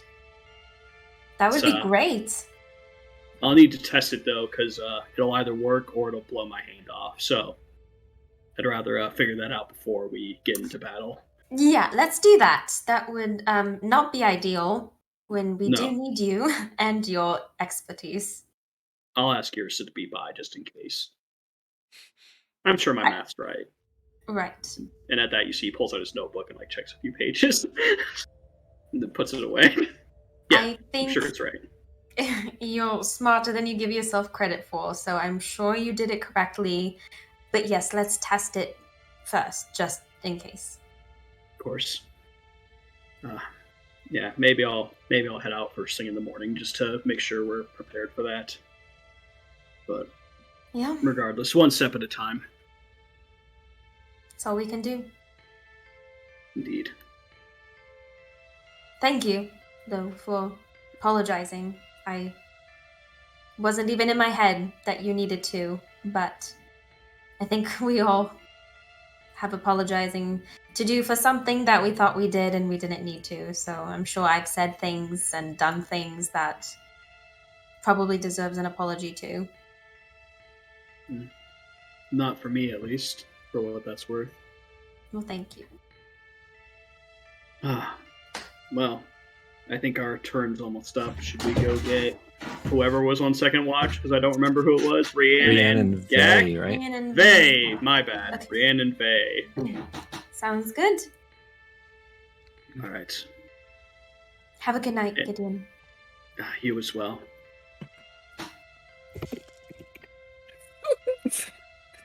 That was a nice talk. It was.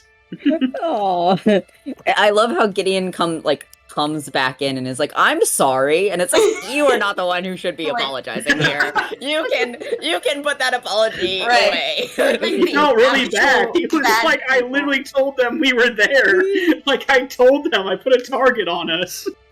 It's okay. Certain someone's told the daddy vampire exactly what was going on. So, okay, well, you said that to the right person for them to be like, no, don't worry about it. Yeah, there's nothing going on. Yeah.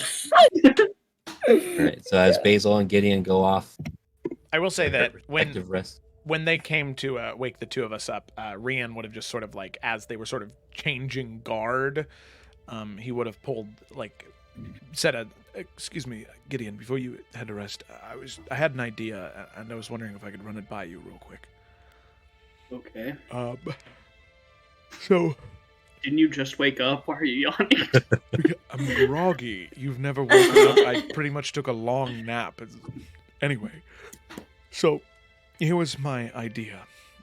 I felt like one of the drawbacks that I had at the ball was a lack of defense, so to speak, because they were so strict on the weapons we were allowed to have and all of that.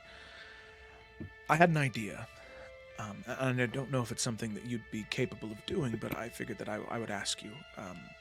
No rush, but if it's something that sounds interesting to you to make, maybe, we could come to an agreement about supplies. And anyway, I'm getting ahead of myself. I thought of a shield. Shields are typically larger, more clunky, even smaller bucklers. To me, they just seem in the way a lot of the time. So I was thinking about the same way that I suppose a bird can kind of fold its wings and collapse them over its body. That same thing with a shield, like a mechanical device that can expand and retract. Almost like a gauntlet, I suppose, a smaller shield, of course, but something concealable. that can be used in that way. I don't even know if that's possible. It was just an idea I had. I'll tell you what. I will certainly look into it. I don't know if such a thing is feasible, even if possible, but I'm not going to think on it tonight, or I will become obsessed and work on it for the next 6 hours until I need to do more important things. So I'm just going to go to bed without giving it a second's thought. Once we handle this, I will start putting some thought into it. And knowing me, while we're walking around tomorrow, I'm going to be thinking about it in the back of my head. So, all right. Should anything hit me, I will let you know. Of course, thank you, Gideon. I appreciate it. And all was quiet for us, so it's probably going to be a boring night, but better safe than sorry. Believe me, boring nights are what I hope for nowadays. Fair enough. I'll kind of clap him on the shoulder, head downstairs. All right. God. Faye and Rianne, Yeah. make perception checks. Oh, perception. That's a 6 for me. Oh, well, that's a +6, not a 6. Oh, wow. That's a 15 total. I got a 6. Hey, you Total. Nice. 6 Watch. plus. No, that is with the plus. Oh, no. Your watch begins. Oh, shit, it does. Oh, man. Vey is instantly turning to Rianne, looking around to make sure no one's around, and then turning. He's like, Well, that was fast. I have a question about, like, I guess it's your personal life, so you don't have to answer it. I'm Oh, just wow, very... okay. All right. Get some water. first. I feel like it's diverging from the vampires that, like, makes this a little, less grim. But what is going on with you and Yrsa?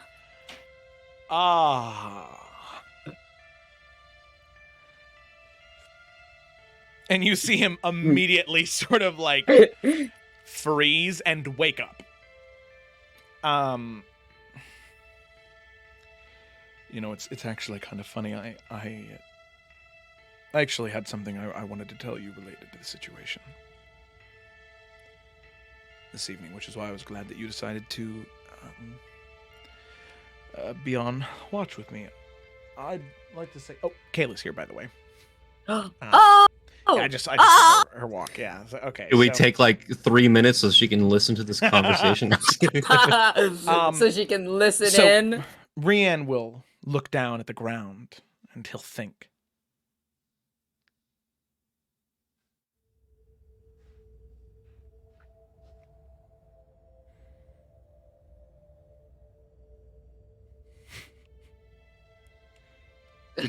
He's thinking for a while.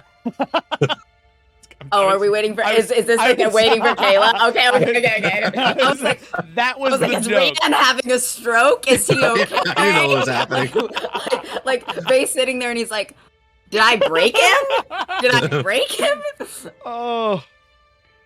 They realize you're in a time loop. Rianne just continually looks at the ground. Yeah. I knew you were going to ask me that. I actually wanted to tell you something about it. Rianne looks at the ground. Okay. No. In okay. All right.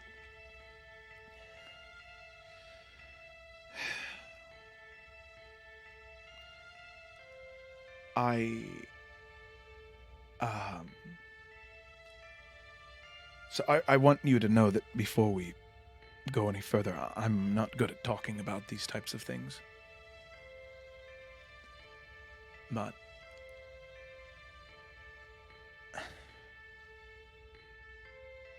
if I'm being entirely honest, I don't know, Vey. I know that's probably not the romance novel answer you were looking for, but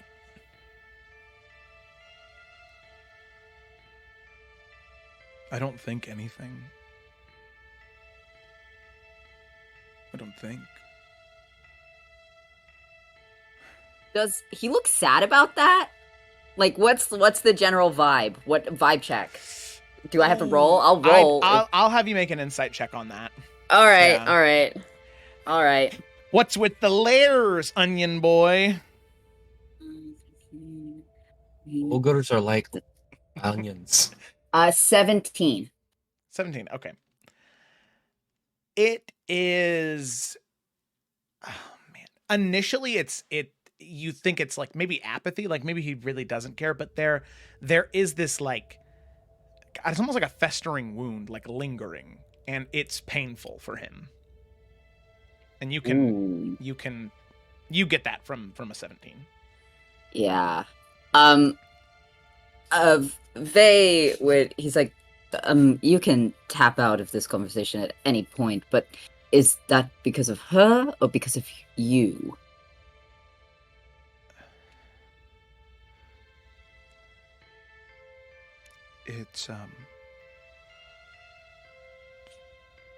It's hard to talk about.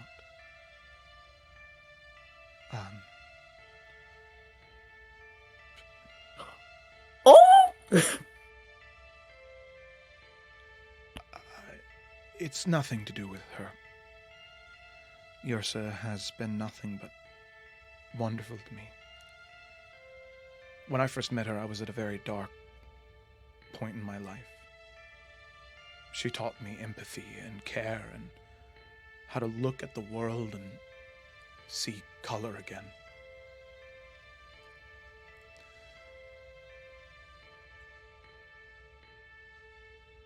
She's the person who taught me all the wise aphorisms that I know now. Anytime I depart wisdom to you, Basil or Gak or Gideon, it all comes from her.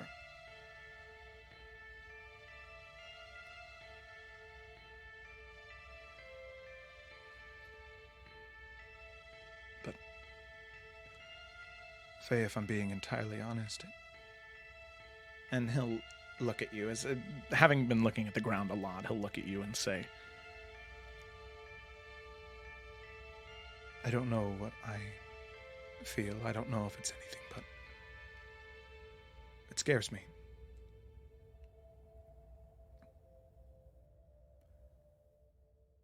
Because Yeah, Vey is looking like painfully at him, and kind of like he's not wanting to interrupt because he can tell that Rian's having a hard time with this, but he's engaged.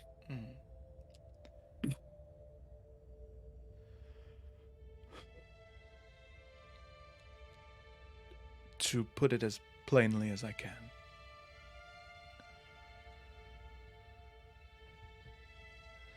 I was in love a long time ago. Long, long, long time ago. And you can see him, there is a wedding band around one of his fingers that he's just sort of twisting.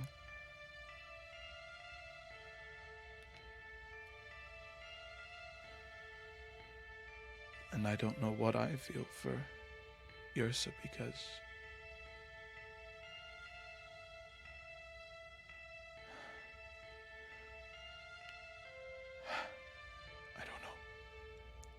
I don't know.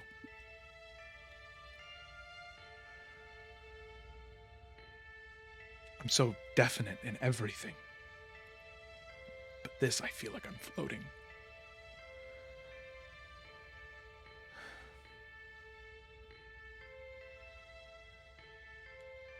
I'm always about taking action and doing things, but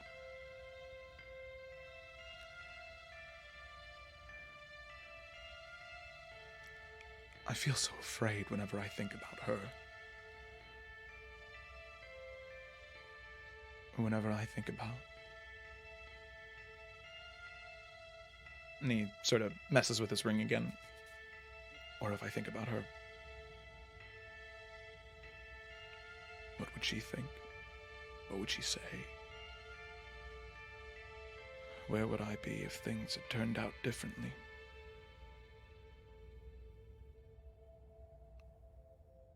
I don't know. I don't know.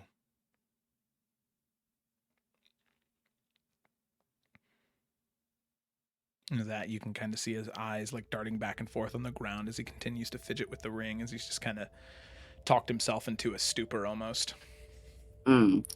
Yeah. They he was like, man, this is going to be a trajectory away from the vampire dourness of this. And then he's like, man, that took a left turn into hell. But he kind of sits and he's like, I obviously don't have as much life experience as you or many others in this group, but in my opinion, what I see between the two of you is something very close and very special. You find people along the way in your journey of life that you just connect to, whether it's romantic or platonic or something else. It's up to you, of course, but I don't think having more of those people diminishes the people that you had previously. Humans have great capacity for everything, especially love, and I don't think there's a limit on it. I don't think there's a cap, or if I give this love to this person, or this love to that, I take it away from another. I think that in most circumstances, we want each other to be happy. We as people want that for each other. And I think any person you devoted such love to would want you to be able to feel that again, or be able to form a new connection that's maybe meaningful in a different way. It's obviously a complex topic, and I don't know all the details, but our lives are short. They are, and you don't often meet people that you're willing to devote 20, 30, 40 years of your life to. They're rare, even if they're friends or significant others. They're rare. And I think it would be a disservice to yourself if you didn't at least explore that in some way, no matter how scary. And doesn't have to be a direct decision, a finite decision. You know? It could be something you figure out along the way. But if anyone is the right person to figure that out with, I think it would be... I wish... And he intentionally cuts you off before you can finish. Yeah. I wish it were that simple, Vay, but it's not. And I'm going to politely ask that we drop this now. Of course, I said you could tap out at any time. But if you ever want to revisit it, I'm here. If we don't die to vampires tomorrow, I'm around. But I consider you a friend, and I wish for you to be happy, and you just don't seem happy as of late.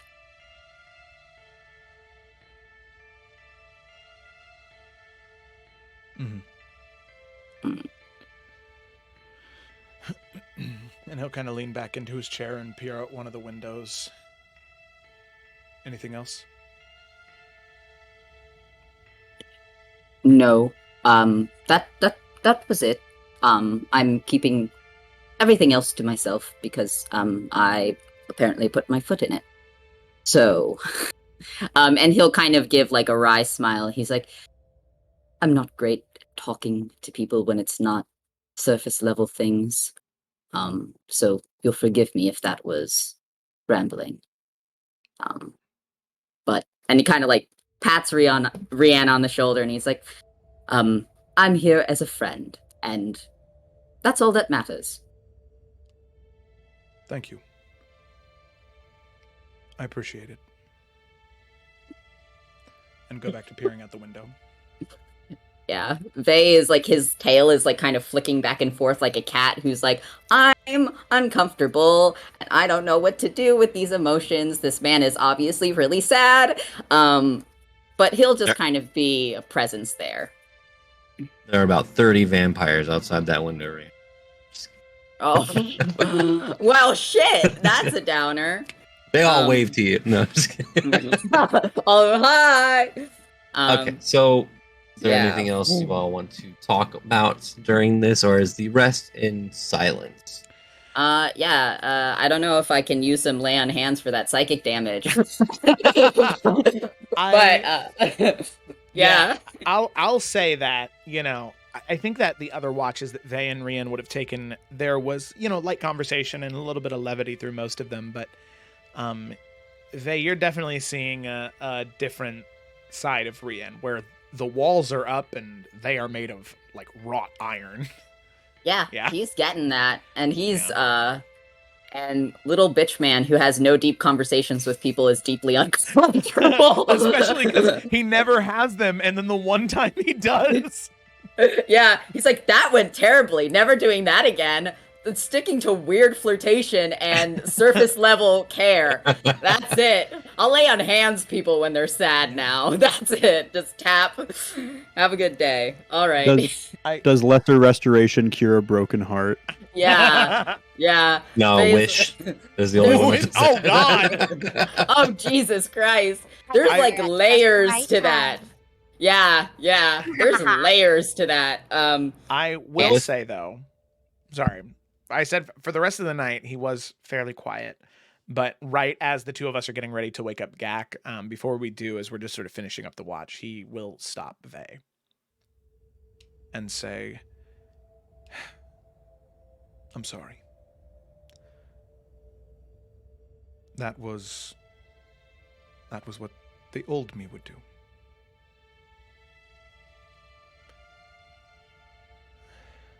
He shut down and no, just let me finish.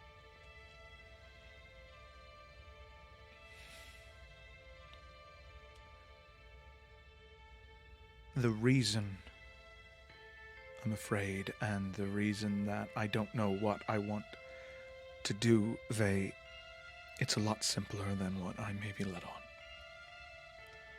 And I don't know what to do with this, and I don't know why I'm telling it to you now, but I don't want you to think that I'm mad at you for bringing it up. I'm mad at myself for not knowing what to do with it. I don't know what to do.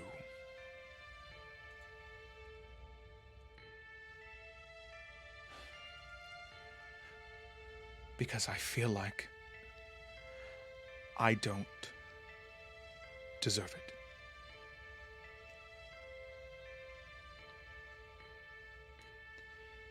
And that's all I can spare to say right now.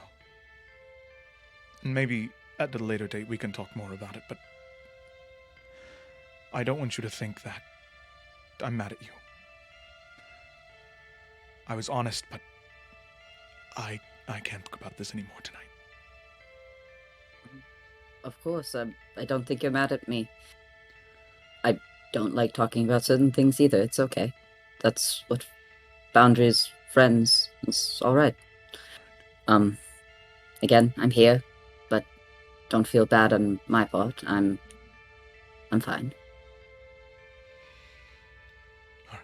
And he'll kind of clap you on the shoulder, and then he's going to walk up past it. The clap on your shoulder was significantly harder than Gideon's.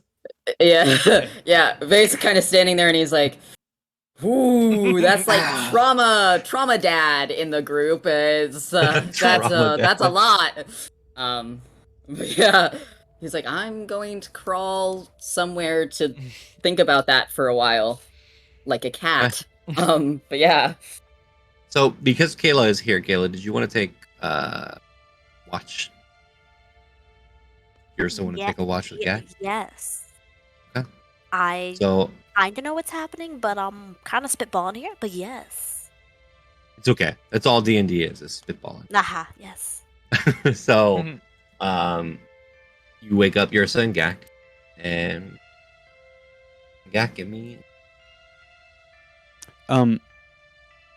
Before Gak went to bed, he was taking off his outfits, and he had his spell book, and he saw that a couple pages were glowing.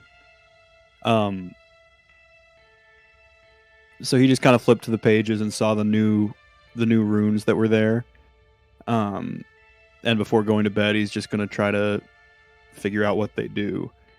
So for the sake of time, he focuses on the first one.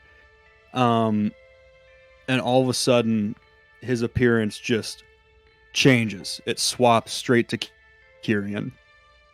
And you can see that he looks exactly like Kyrian, and when he speaks, he sounds like Kyrian. And he finds that very interesting, and he drops it. Are you doing this in front of Ursa? No, this was before going to bed. He was like alone in his room. And then when he goes to cast the second spell, this one's fun. Yeah, it is. He, at least from Gak's point of view, the world around him like turns gray, and everything kind of looks wispy and foggy in a way. And he can kind of see what's happening in his room, but it doesn't feel like he's quite there. And he kind of goes in and out between the two places until he stops it. I believe it also places you in a spot, right? It what? Place you in a random. I don't think it's a random spot. Oh, unoccupied space.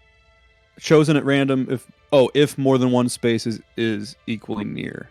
Yeah. The nearest Just unoccupied for fun. space. Just for fun. During Gideon and Basil's watch, Gak just appears in front of you. I'm sorry. You disappear. Hi. What just happened? And yeah, Gak will dismiss Basil. it eventually. And he just goes, Oh boy, I got some fun drawings to do tomorrow. and he just puts the book under his pillow Good night, Chip. and goes to sleep. So then, gets woken up for the watch. So Gak and Ursa, you have started your watch downstairs in the Riverside Tavern. So just kind of going off the information that I was given, everybody's basically safe because they cannot enter the space unless invited, correct? Great. Correct. And we're just kind of double checking nothing goes astray. Mhm. Bless. Okay. Is there anybody else down here with us, or is it just myself and Gak? At this point, it's probably super early morning. Right. No one's awake. All of the people that you saved are in this tavern, but they have been given rooms by the tavern keep for the night. So they are in their very... Ursa's gonna druid craft a little lily pad for Chip and just kind of slide it his way. Oh, Chip, look at that. I was just curious. Gak, how did you and Chip become friends? Oh, yeah, huh.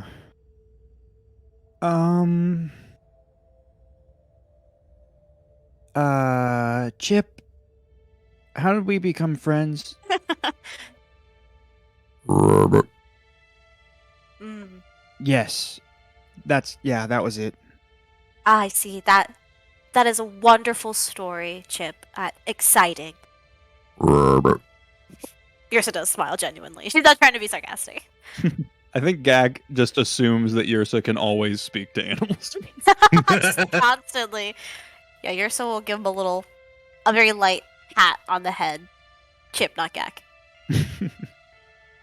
Yeah, but it was just, I don't know. It just seems like he just was there one day, and he's always been there since. Well, he sounds like a great friend to have. It's always good to have someone always by your side and always ready to listen. Yeah, I mean, sometimes he's gone. I don't know where he is, but he always comes back. Well, that's good. Sometimes you need your personal space. Yeah. I mean, I'm cool with him just kind of hanging out. but I could understand why he would need to get some space. Just because I'm real big. And he's real small. Yeah, Yes.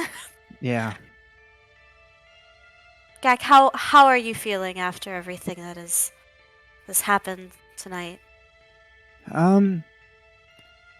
Not good. I got real hurt. More hurt than I've ever been, really, and that scared me. But yeah, I don't know. I kind of feel like I don't know. Well, I will say that you were very brave, and it does seem like the further we go into this, the more dangerous it is becoming. But we have each other, and we have Chip, and one day at a time. And as Yeah, long as we all stick together, we'll be alright. I think so too. I just want to make sure everyone else here is all right too, in the whole town. Kind of nods her head. Could I ask you a question? Yeah, always anything. Yep. Before everything, well, happened, I spent most of my night dancing Basil and trying to listen in. Did you see if Rian was acting really strange today? Mm-hmm. Do you happen to know why? Is he okay? Is he sick? I don't know. I was. I think that I was with Gideon most of the time, and then I went to the door. I didn't actually see much. I do know that. I mean, Rian was yelling a little bit ago. Yeah, you were kind of zoning out at that time. But You know, yeah, sometimes I just go off into my own little world. yeah, I get it. I'm always in mine too. But yeah, I don't know. He does seem I don't know. I would say he seems different, but I feel like we haven't known each other that long to really know what's normal. Hmm. Sometimes Rian lets his anger get the better of him. And I'm sure with everything that's happened these last few hours, I guess it could just be a little bit of frustration at the situation. I don't know. I Yeah, felt. I mean, Go on, I'm no, sorry. no, you go. I just felt that he was going out of his way to avoid me, and I hope I didn't say anything to upset him. I don't see how you could have. Well, again, some people are quick to anger, more so than others. And he is very strange sometimes. Yeah, A lot of times. yeah. I don't know. Well, that's okay. I appreciate it anyway. I am sure it's nothing. I'll keep an eye out. Thank you, Gak. Yeah, of course. I don't know what I was gonna say. I just felt like you asked me a question and I should ask you something, but I don't have any questions. That's okay. We can just sit here and enjoy each other's company and chips. Yeah. Oh, you asked me 2 Robert. questions. That's okay too. Oh no. I'll think of something. Alright, well, we have all night. I'll be right here when you're ready. Okay. Your Gak soul just smile. he's just really gonna focus, trying to think of a question. Ursa will wait very patiently. He does not think of one. She is unbothered. With that,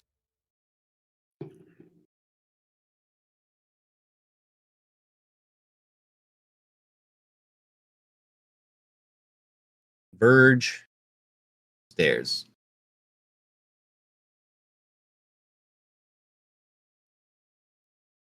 That one. What did you say? Yeah, You were cutting out for me. I was just saying, where's my music? Oh, Mm. okay. As you all converge early in the morning, you do notice that Gideon is not downstairs yet.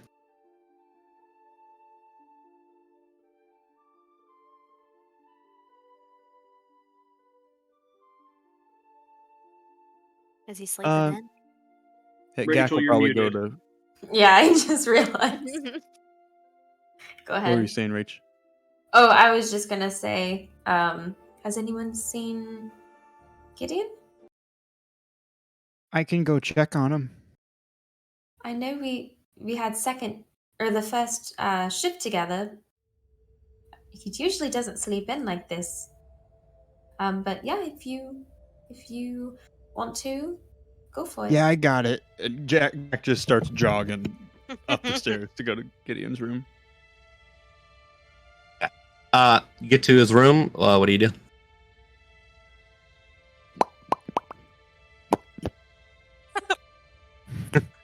The cutest. That's what it sounds like. It's like bubbles popping as you knock on the door. Gak does that's that what with his Goliath mouth while he's sounds knocking. like. No one answers the door. Can I try the door? Yeah, it opens. Okay. Gak slowly opens it and walks in. Gideon? What's your passive? Passive is 16. You can see that Gideon, all of his stuff is gone, and you can see a note on the table. Okay. Oh yeah, you can't read. Gak sees the note. I love that Gak got sent to find the note. That's great. Gak's gonna focus on it. Okay. There are words on this paper. They are written in ink. The paper is white. Hmm. Can't read it, but they are letters that make up words that you just can't make out. Hmm. Is there anything else in the room? No. So it's just this there? Yeah. Okay, so then Gak will realize that it might be important as opposed to just something in the room. So Gak will grab it and bring it downstairs. Jack puts it back on the table. Well, Yeah, I guess. he left something. I'll put this in my pocket so when we find him, I can give it to him later. No, Gak's gonna bring it down. Gideon's room's empty, and this was left in there. I don't know what it is. That's all right. Do you mind if I look at it? Yeah. I know he said he was going to leave in the morning, but I guess we would have seen him go out. He wanted to try out a new invention that he was coming up with. Yes, he mentioned you being around him. He didn't say anything to you? No. It was very quiet during that time. Ursa will look at the note. The note reads, "Going out for supplies. Be back later." Okay. Well, I guess, yeah, you need supplies before you build something. Why did he take everything?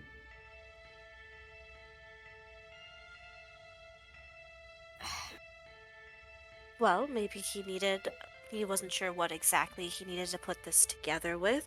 So, rather take everything. Better be safe than sorry. I'm sure if you know, I wasn't sure what our plans were for today, but if we are out and about, I'm sure we'll run across somewhere, right? What are our plans for today, actually? We were gonna, since it's daytime, and we probably won't get ambushed by a vampire. We were gonna split up. I don't remember what anyone else was doing, but I'm gonna go talk to Clara and see if she knows how to contact people or knows a magic thing.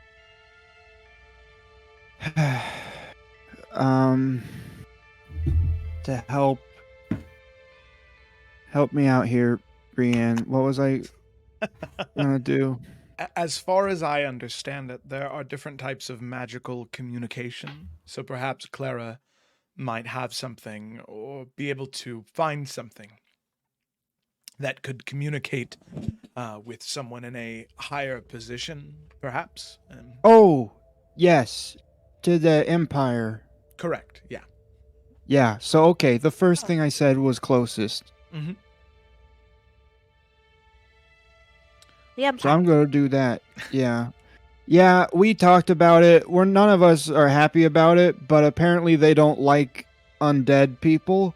So, I think what Reen said was, the friend of my enemy is my enemy. Yes, I think I understand what you mean. That's about it, Gak. You almost got it. Well, then it seems like a good plan. The more contacts we have, the better. Mm-hmm. One of the things that I had said last night was, for one, first thing in the morning, we get the people in the tavern to the temples, just because that's the safest place for them to be. Hey?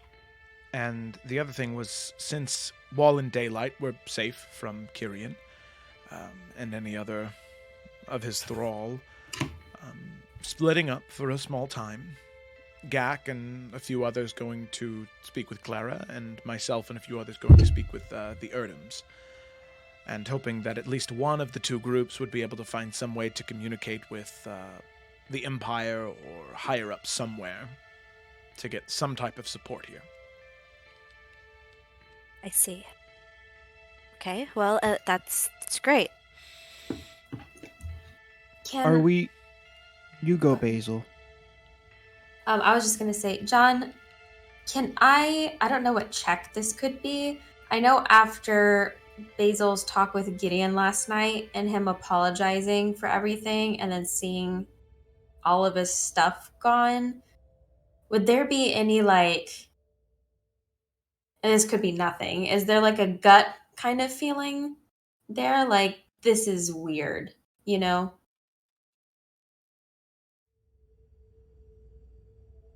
Reverse insight. And like, Okay. Ryan, if there's like nothing to worry about, let me know.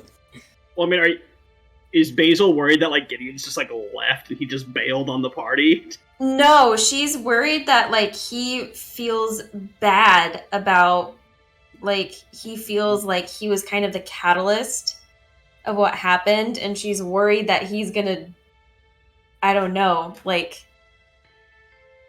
not like maybe be a distraction so that we all have time to save everybody else. I don't know. I think it's safe to say that like Gideon was very genuinely sorry, but he had no intention of making himself a martyr or going on a suicide mission. Okay, cool. That's what I was wondering. How would you have picked that up? I don't know, but you did. Okay, cool. Cool. Yeah, I don't know what check that And would have that's been. it. Thank you. Yeah, I Ryan. don't know either. Yeah, appreciate it. By this time, some of the refugees, I guess we could say, come downstairs. The blue tiefling bard, which I believe his name was Carrick. Don't hold me on that. I don't remember if it was. It was another blue tiefling? There was a blue tiefling in one of the cages. Yeah. That was a bard. And he's the one who stuck his hand into the imp statue an open Yeah, door. I remembered don't it. I remembered it being another tiefling. I don't remember it being blue. That's crazy. I don't know how I missed that. There was a lot going on that session. That's very true. Well, there's not another blue tiefling. Vey is white. You're Yeah. muted. Like You're muted. purely white, and then with like blue accents. Yeah. So like, you could clearly see looking at Vey, the blue on him is dye. He's white. He's pure white. It's just dye. He's just The dying. tiefling you saw was like more like a baby bluish, like Ooh. very light blue. Mm. Periwinkle. Ooh. Yeah. I think I don't remember his name. I think it was Carrick. I could be wrong, but we're I just thought gonna it was say a J Carrick. name. I thought it was a Was name. it J J? name. Yeah, it was a J Hold name. on. Maybe I'm- No, I think you might be right. Joseph. Maybe he just goes by Jervis? his middle. He just goes by his middle name now, which is Carrick. Jervis? God. I'm looking at my God. random name generator. No. I don't know. Jonah, something like that. I don't know. Oh wait, sorry. was it? It was Jonah. He Gonna say clearly Jonah, didn't make that enough sound- of an impression. Yeah, well, clearly I didn't write his name down for some weird reason, but I Jonah wanted him to be in sounds this. familiar, but that might just be Bible study hitting me. I'm not sure. We're just yeah. gonna say Jonah. Okay. I wanted to make a scene with them, but now it's kind of ruined. But anyways, Bard, he looks towards the group and goes, "So, where exactly are we supposed to go? Are we not safe in here?" It's burnable. The building, like, you could just set it on fire. So we're thinking, like, a church. That came out really dark. Yeah, church. No, I totally understood what you were trying to say. I knew you didn't want to burn a church. Could I just leave? You mean, like, leave the town? Yeah, I came here to make money, and there's that vampires. would No, make and sense. I have encourage absolutely nothing it. with Yeah.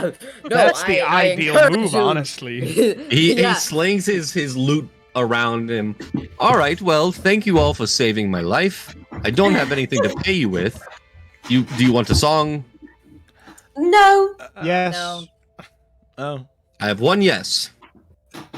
I think we don't have time. Says yes too. Well, I think the more time that you can spend getting away from this town and away from the vampires who know you know about them, the better. So I say, I'm sorry, Gak. I say that you should run, like quite literally, like as fast as you can. I'm not fast. a very I good I runner. understand I'm not- that. I Do you see? Totally, I mean, you kind of share that with me. Look at our legs. Okay, Vey then looks please down power at walk. Vey looks down at his fucking like digigrade like paws that are perfect for running, and he's like looking at this guy like, "Don't lump me in with you. I'm a fucking paladin. Go away." The amount of time that you guys are talking, we could have heard a song. Oh my god. If anyone else want to go with me and rid themselves of this horrible vampire-ridden town, Yes, anyone go. Please. Now. Go. a couple of them raise their hands slowly. You and you. All right, you're coming with me. You're part of my troop now. Let us go. Thank you all. And he bows. Secret tunnel. Yes. Don't die to vampires. If you do, actually, what are your names? It does not matter. It actually does. This does matter. If you die to vampires, I could write a ballad about how you tried to save the town. I need all of your names now. Okay, Okay. you will not be around to write that ballad if you keep talking and not walking. Fucking Vey will list the names really fast to this man. Thank you. Because he knows how bards work, and then he's ushering this man out the door. He gives a proper bow. Thank you, and good day. Good luck. And he flings his weirdly fashionable cape that he has now and walks out the door with the other two people. When did he get a cape? A couple minutes later, you see someone in the tavern. The hell is my cape? Oh, it makes sense now. I don't know, kind patron. It's a mystery. I almost said Gideon. Godric does walk up to the party. See? Excuse me. Am I able to go?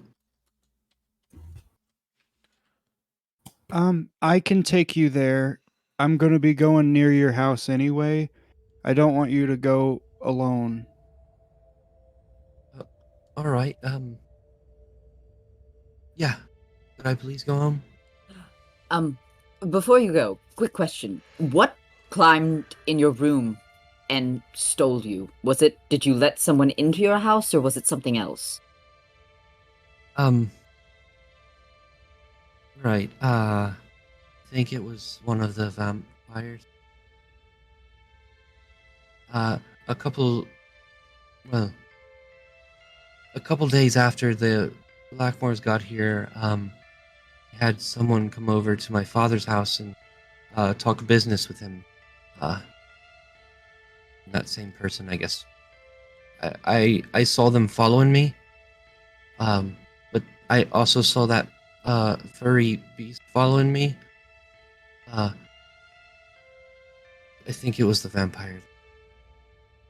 That's yeah, Vey instantly is like nodding and then he's moving to like Rian and Yursa and leaning in. He's like, his father stayed at the house and the house is no longer protected from vampires. So if we're dropping him off, we might be dropping him off to someone dead. Just keeping it in mind. But yeah. I think that it might be best if we all go together to the Eldridge estate. That way we make sure you get home safe and sound. And he'll give Godric a smile. Right. Thank you. Also, Godric, I'm gonna be going and talking to Clara. If you want me to say something, say hi to her or anything. Do you think it's safe for me to go say hi to her myself, or should I go It's home on first? the way, so we can stop in, and then I could stick around and talk to her because I got to talk to her about stuff. Everyone else could take you to your house. All right. Yeah. At this point, the door to the tavern opens, and you can see Vito Kieran. walking in. It's hello. I figured it out. There's a doorknob. Also just kind of thinking they would we don't need to, but like they would maybe say maybe we leave the kid with Clara and Gak and go and check and see because like I don't because like the kid runs in it's so like we can do that so in case there is like a bloodbath. So all right. Okay. Vito does walk through the door. Oh, it's good to see everyone's still alive. Same. You can see on his armor there are claw marks, and there is actually like blood spattered. He does not look great. Here, Oh, why God. don't you have a seat? And Yursa's gonna cure wounds this poor man. Yeah. Before you get to cure wounds, he does like kind of fall over a little bit. Fucking Oh, no. dies. Yursa, Glad we'll to try hear to everyone's die. alive. Thank you. just sit and breathe. You definitely deserve a rest. You can see on his left side of his neck there are bite marks. Oh no. Like 2. We were ambushed last night by not Kyrian, smaller, but more feral vampires. How many? Like plural? There was 2. And not one of them was Kyrian, right? No. We did not kill them. I got to safety. Oh no! The other guard? Oh no! So is I'm very sorry for your loss. How Were you in the middle of trying to herd people into houses when this happened, or? We actually got a lot of people inside. We also let a numerous amount of guards know what is going on. I don't know how much we can trust them. Some of them kind of just put it off. Stories, especially with the captain being trolled. Our credibility is kind of shot at this moment. The nobles, we weren't able to get to any of their houses to get their backing on the situation before we were attacked. We were heading to the Pride Songs. Yikes. Just question about for the magic users in the room, besides myself. If we knock the shit out of that woman, do you think she'll come around and it'll end? Like if we knock her out and then like bring her back, do you think that ends things? Does that end things, John? Well, okay, with a you're normal charm spell, Sorry. I believe so. Okay. But this is not a normal charm spell. I know, but I still think that we could punch her and maybe she'll come around and then either way we get to punch her. So like, I'm seeing this as a win-win for everyone. Spell magic work? Would your I don't- spell I don't think it is gonna help. John would Spell magic? Yeah. I mean, I don't know. Look up something. What? I need to fix my spells from that battle royale.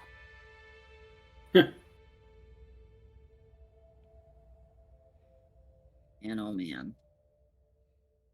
Make a history check. Ooh, spicy. Where is my D20? Yeah, is your Ooh. 20.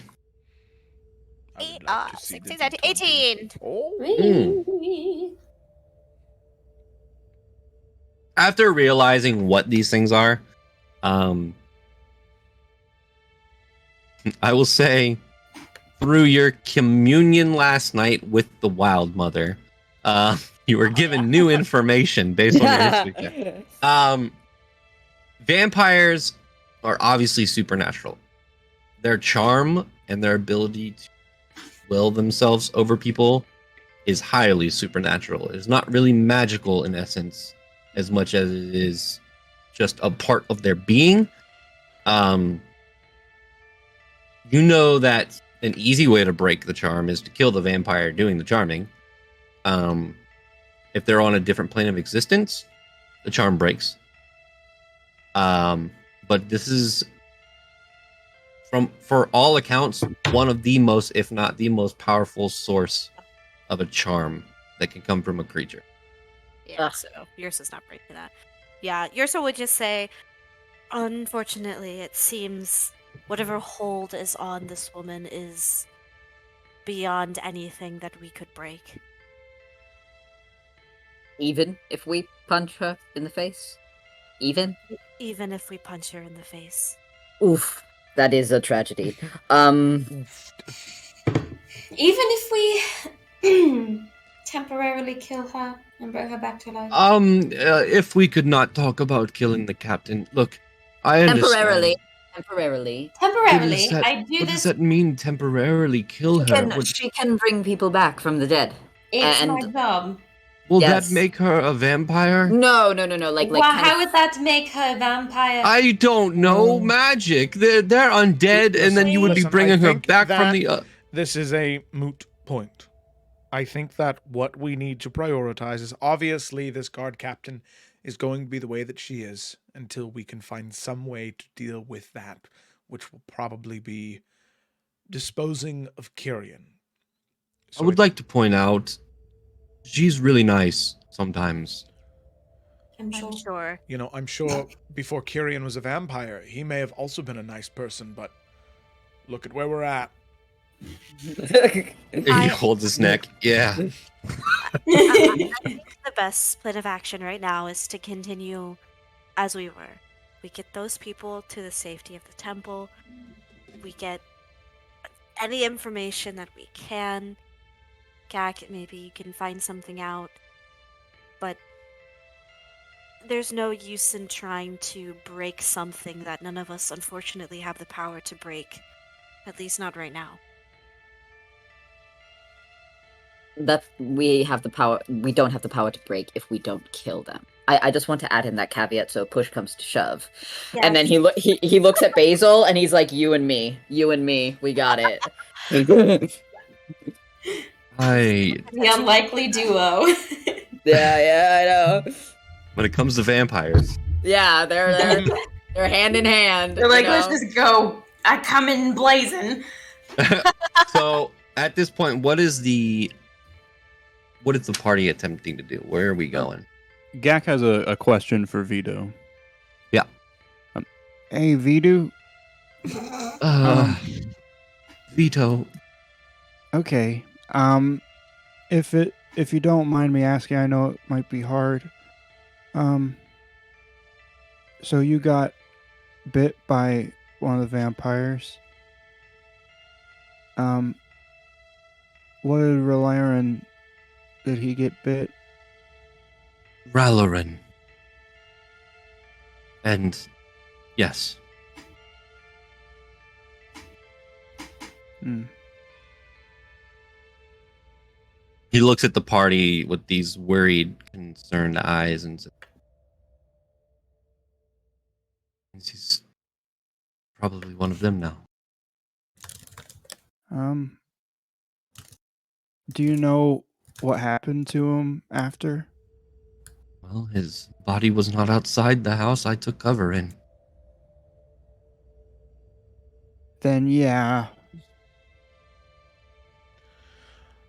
I think what's important to keep in mind is that because of what the two of you did your job better than most of the guards in the city. You kept people safe. When both of you became guards, you promised to protect the people, and that's exactly what you did, and that's what he did. So, we'll make this right. All right? Are you planning on heading to the Blackmoors, the estate? Our plan right now, at least as we have concluded, it's a little up in the air. Initially, we're going to see if we can make contact with the Empire in some way. Obviously, any military or leader is not exactly going to love the idea that a vampire was trying to take over their town. So if we might be able to get some support from the military, that would be great. We're also going to reach out to the Erdms. We saved their daughter, brought her back home safely, so they're someone we can trust. Aside from that, though, speaking with the owner of the magic shop and the Erdms, we wanted to see how those two things played out before we made a final decision about attacking Kyrian or heading back to the estate.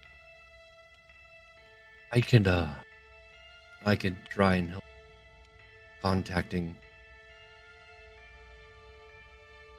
Valamine guards or contacting anybody who could send more reinforcements. Might be That'd be idea. awesome. How many guards are in the city, do you think, that believe your story? Or is it just you? Honestly, I think all of the recruits somewhat believe it because it's coming from higher up. Those who can checkpoints are not too persuaded. I would say less than half. Less than half. Is Shit Train back in office today? I would assume so, yes. Sorry, I haven't been. This was the first place I came. No, that's okay. Just be careful when you go back, because if you try contacting people or you try talking to people about this, I don't think they're gonna let that happen. So, you might have to be a little sneaky. Right. I'll see what guards are truly on my side on this, our side, and I will try to gather them up. Use that to my advantage. I'll be as sneaky as I possibly can. Good. Well, good luck. If you need us, we're probably going to be on the River Send side for a bit, talking to the Omniform Econ and the Elder Jones. And then we might go to the Airdoms after that. So if you don't see us over there, then we'll be over there. I'll be around the center and going back and forth between the guard checkpoints. If you do plan to make a move on the estate, let me know. Oh, yeah. Of course. I might not be the best fighter, but now it's personal. Oh, yeah, for sure. Totally understand. Right. And he gets up, he looks over to you and said, "Thank you. Feel brand new." Actually, Well, maybe a few hours of rest will help a little more before you move. Better to be safe than sorry. I don't think the Blackmoors are going to rest, so I shouldn't either. We need to keep on top of them. Just take it easy if you insist on going out again. I will. She'll give him like a small smile. Also, Gak would probably ask Gideon if he can tell Vito all the stuff we know about vampires, like the running Gideon is not water there. thing. Oh yeah, Gideon's not there. Well, Gak will say as much as he can remember, and people will probably chime in. But like the running water thing, sunlight, Cantor residence, and just kind of let him know all that. Right. Yes. Might be able to cure some magical items in the storage we have. Maybe use them against the Blackmoors. That might be a little more difficult. I'll give that a couple hours as he looks over to Yursa, and then I'll try something like that. That's only fair. All right. I'll let you know. Well, I'll try to find you all once I contact more guards. If I can do anything. All right. Likewise. And he kind of puts his hand to his chest and kind of bows a little bit and walks out briskly. So the rest of you, where are you going? I think we're all going to the magic shop, and then the Everyone rest, except- everyone else is. Yeah, everyone except Gak is going to the Elder June estate. Yeah. Or vineyard. And Godric is going with Gak, right? Staying, and then we can come and grab him again if we don't find unfortunateness. Mm-hmm. Yeah. Okay. So, before you do all that, It's like change. Gideon, your body is in a lot of pain. What? As you wake up, one eye closed shut, chained to a table in the same place you escaped from the night prior. You see a pale, almost ring-looking woman with the black hair in front. As she's kind of looking at you and just kind of cackling. You eventually hear the footfalls of a steel-toed boot across the stone. And you hear, "That is enough. Leave him alone. I want to talk to him."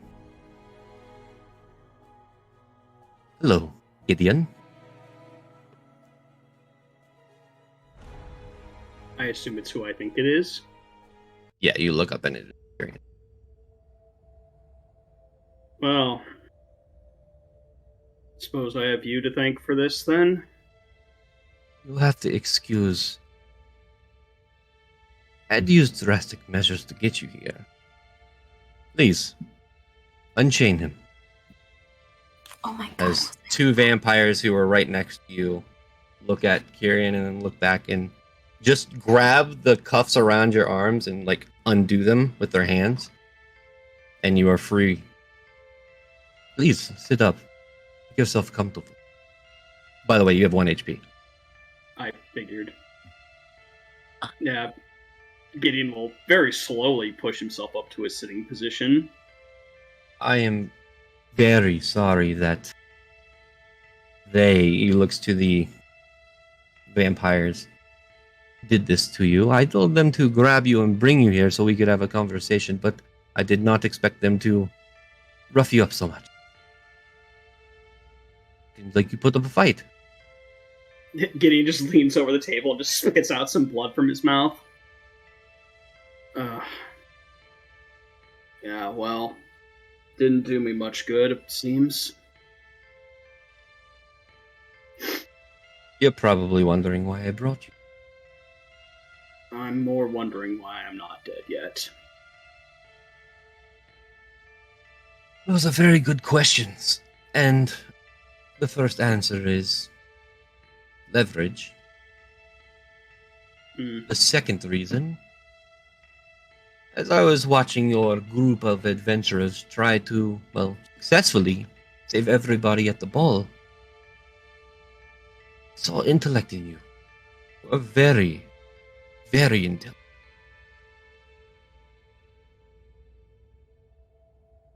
Also, this, and he points to your whole side. By the way, you don't have the mask on.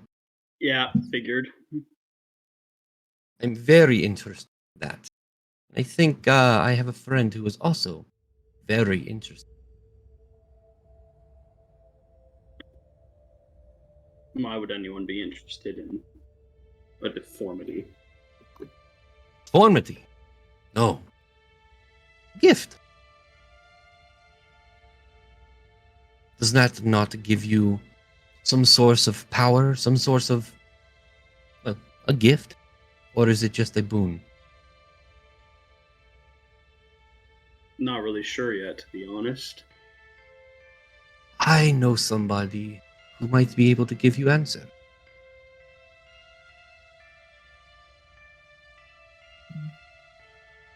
Look, I don't know what you want from me, but I'm not as smart as you think I am. I'm the one who tipped you off that we were on to something going on, so...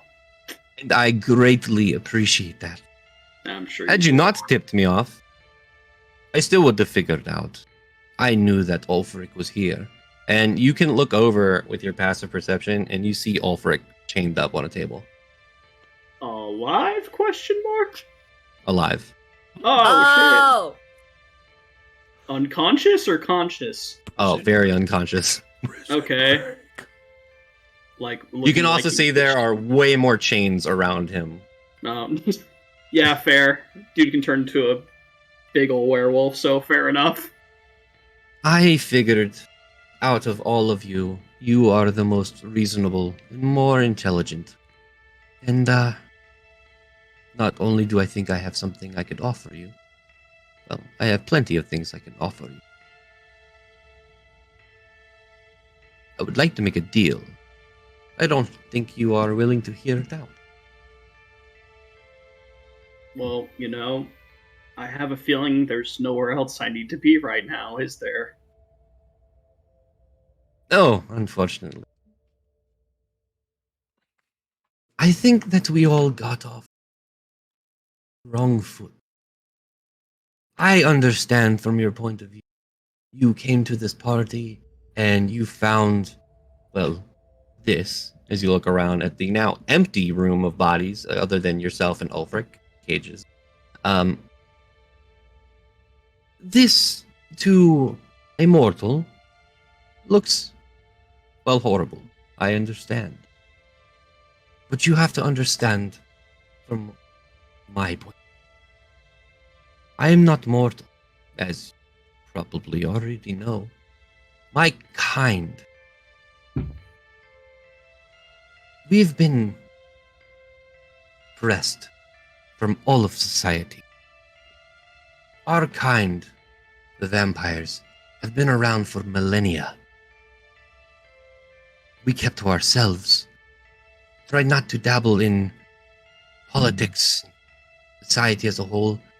There was even the one point where we would only feed on wildlife. However, that has changed over time. Unfortunately, we are driven to taking drastic measures. Being that we are on the verge of extinction, my family and I had to make a unreasonable idea. We had to make sure to stave off this extinction. Which is unfortunately what you all found. Be it evil? In my eyes, I do not think so. To our Lord, we do not think so. But, again, I see how this could seem.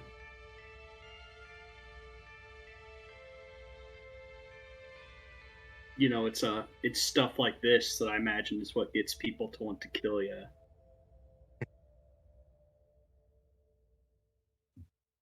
Right. Well, it's stuff like before all of this, we were just killed because we were what we were.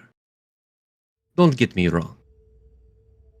We have to necessarily feed on mortals from time to time, but we try to pick the ones that won't be missed, or the ones that people don't like. However, now, we don't have that luxury. Tell me, Gideon, what exactly do you think we were trying to do? You were trying to poison and kill and turn everyone simultaneously at the stroke of midnight. Yes, actually, it's pretty good. See, I told you, you are the most intelligent of the group.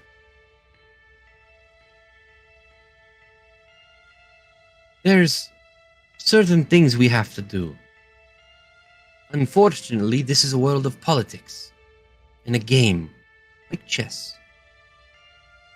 Keep our kind alive and around, well, we have to be in the society. Can't do that if everyone knows we're vampires. Why we thought we'd throw this little ball and people of Worbrook would not know that their kind nobles, not so kind, are part of our family. We would use that to just increase our family. Nothing too malicious. Just survival. You should know about that. Surviving. Well enough, yeah. Here is my deal. Join our family. I will allow you to talk to our doctor. Very interested in you. Could possibly figure out what's going on and live an immortal life. You could use your gift of, well, what I assume is creation from seeing all of the things on your person and, well, everything you've done could save millennia of civilizations with your gifts.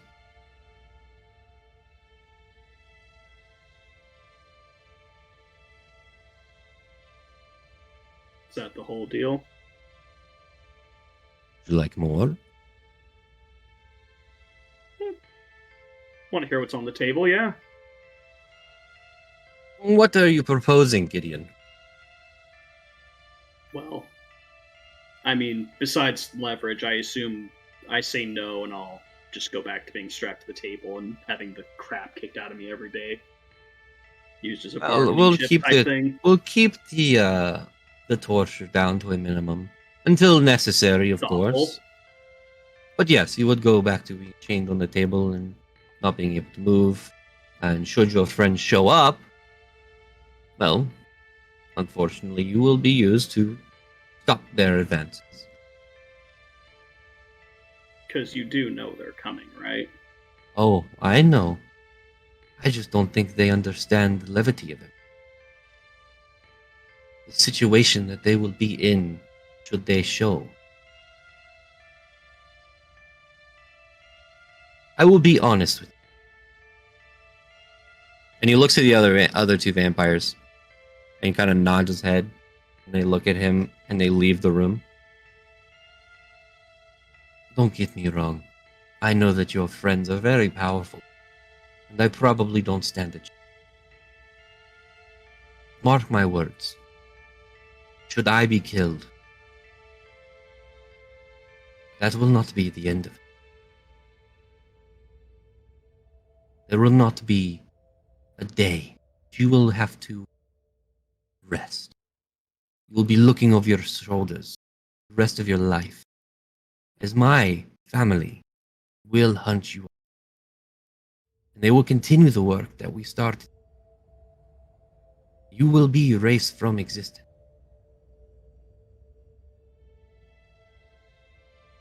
I've lived thousands of years. Well, 1,000-ish.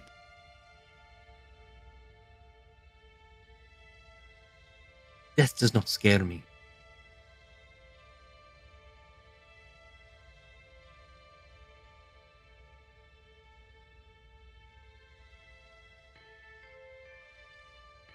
What exactly do you want me to do here? I guess I haven't given you much choice, have I? Not too much, no. I'll say this. My offer is to join our family, figure out what's going on with that, stay here and be used as leverage, which could go one of two ways, or could send you out to go tell your friends to leave, and if you don't leave, I'll still kill all of you. But the third one's kind of iffy. I don't know if I want to do that one yet. We'll see what happens in the next 24 hours.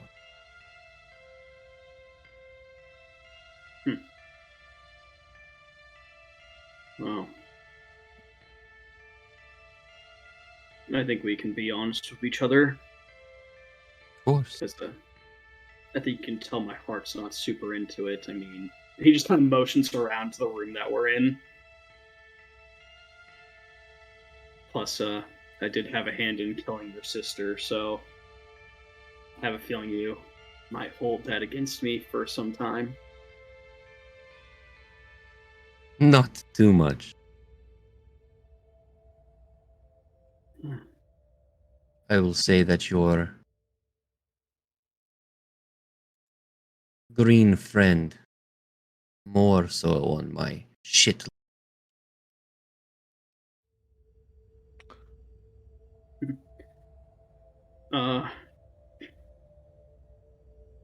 She's gonna tear you apart.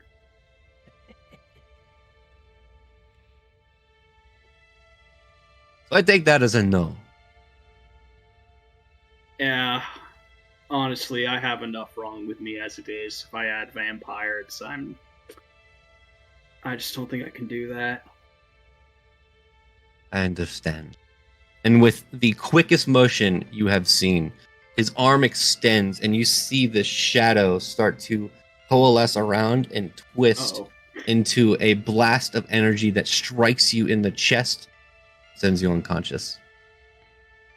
Yeah, that's fair. I was kind of asking for that. And as you go unconscious, Gideon, the rest of the party, none the wiser of where your friend Gideon is. As you all are heading across the river to tend to various business within the town. Hope Gideon's having fun on his shopping trip. that is where we're going to end the session. No. To everyone watching, tune in next time to see if Gideon survives. So we level up, right? No. Level 6 Again? Gideon gets knocked unconscious and just wakes back up even stronger. He's like a Saiyan. Just for the stress, we level up. No. We? I mean, to be fair, we're all trying to serve a whole town of people. Man. I'm in the dude's basement. Mr. Murder. John. Yeah. What's up with that? You legit said I'm not going out to die today, bitch.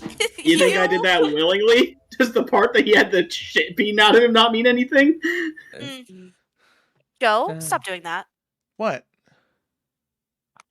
You're flickering the lights? No.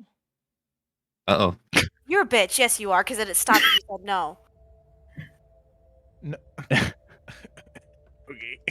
What? Anyways. Oh, Why are you're you such doing a bad that? liar. Jesus. I wasn't What? doing No. that. No, it's Anyway. Tyrion's there, guys. Woo! Thanks for watching, everybody. Yeah. All right, thanks for watching, everybody. Till Have a next good- time. I'm sorry. Be right back. I only got to play for like 40 minutes.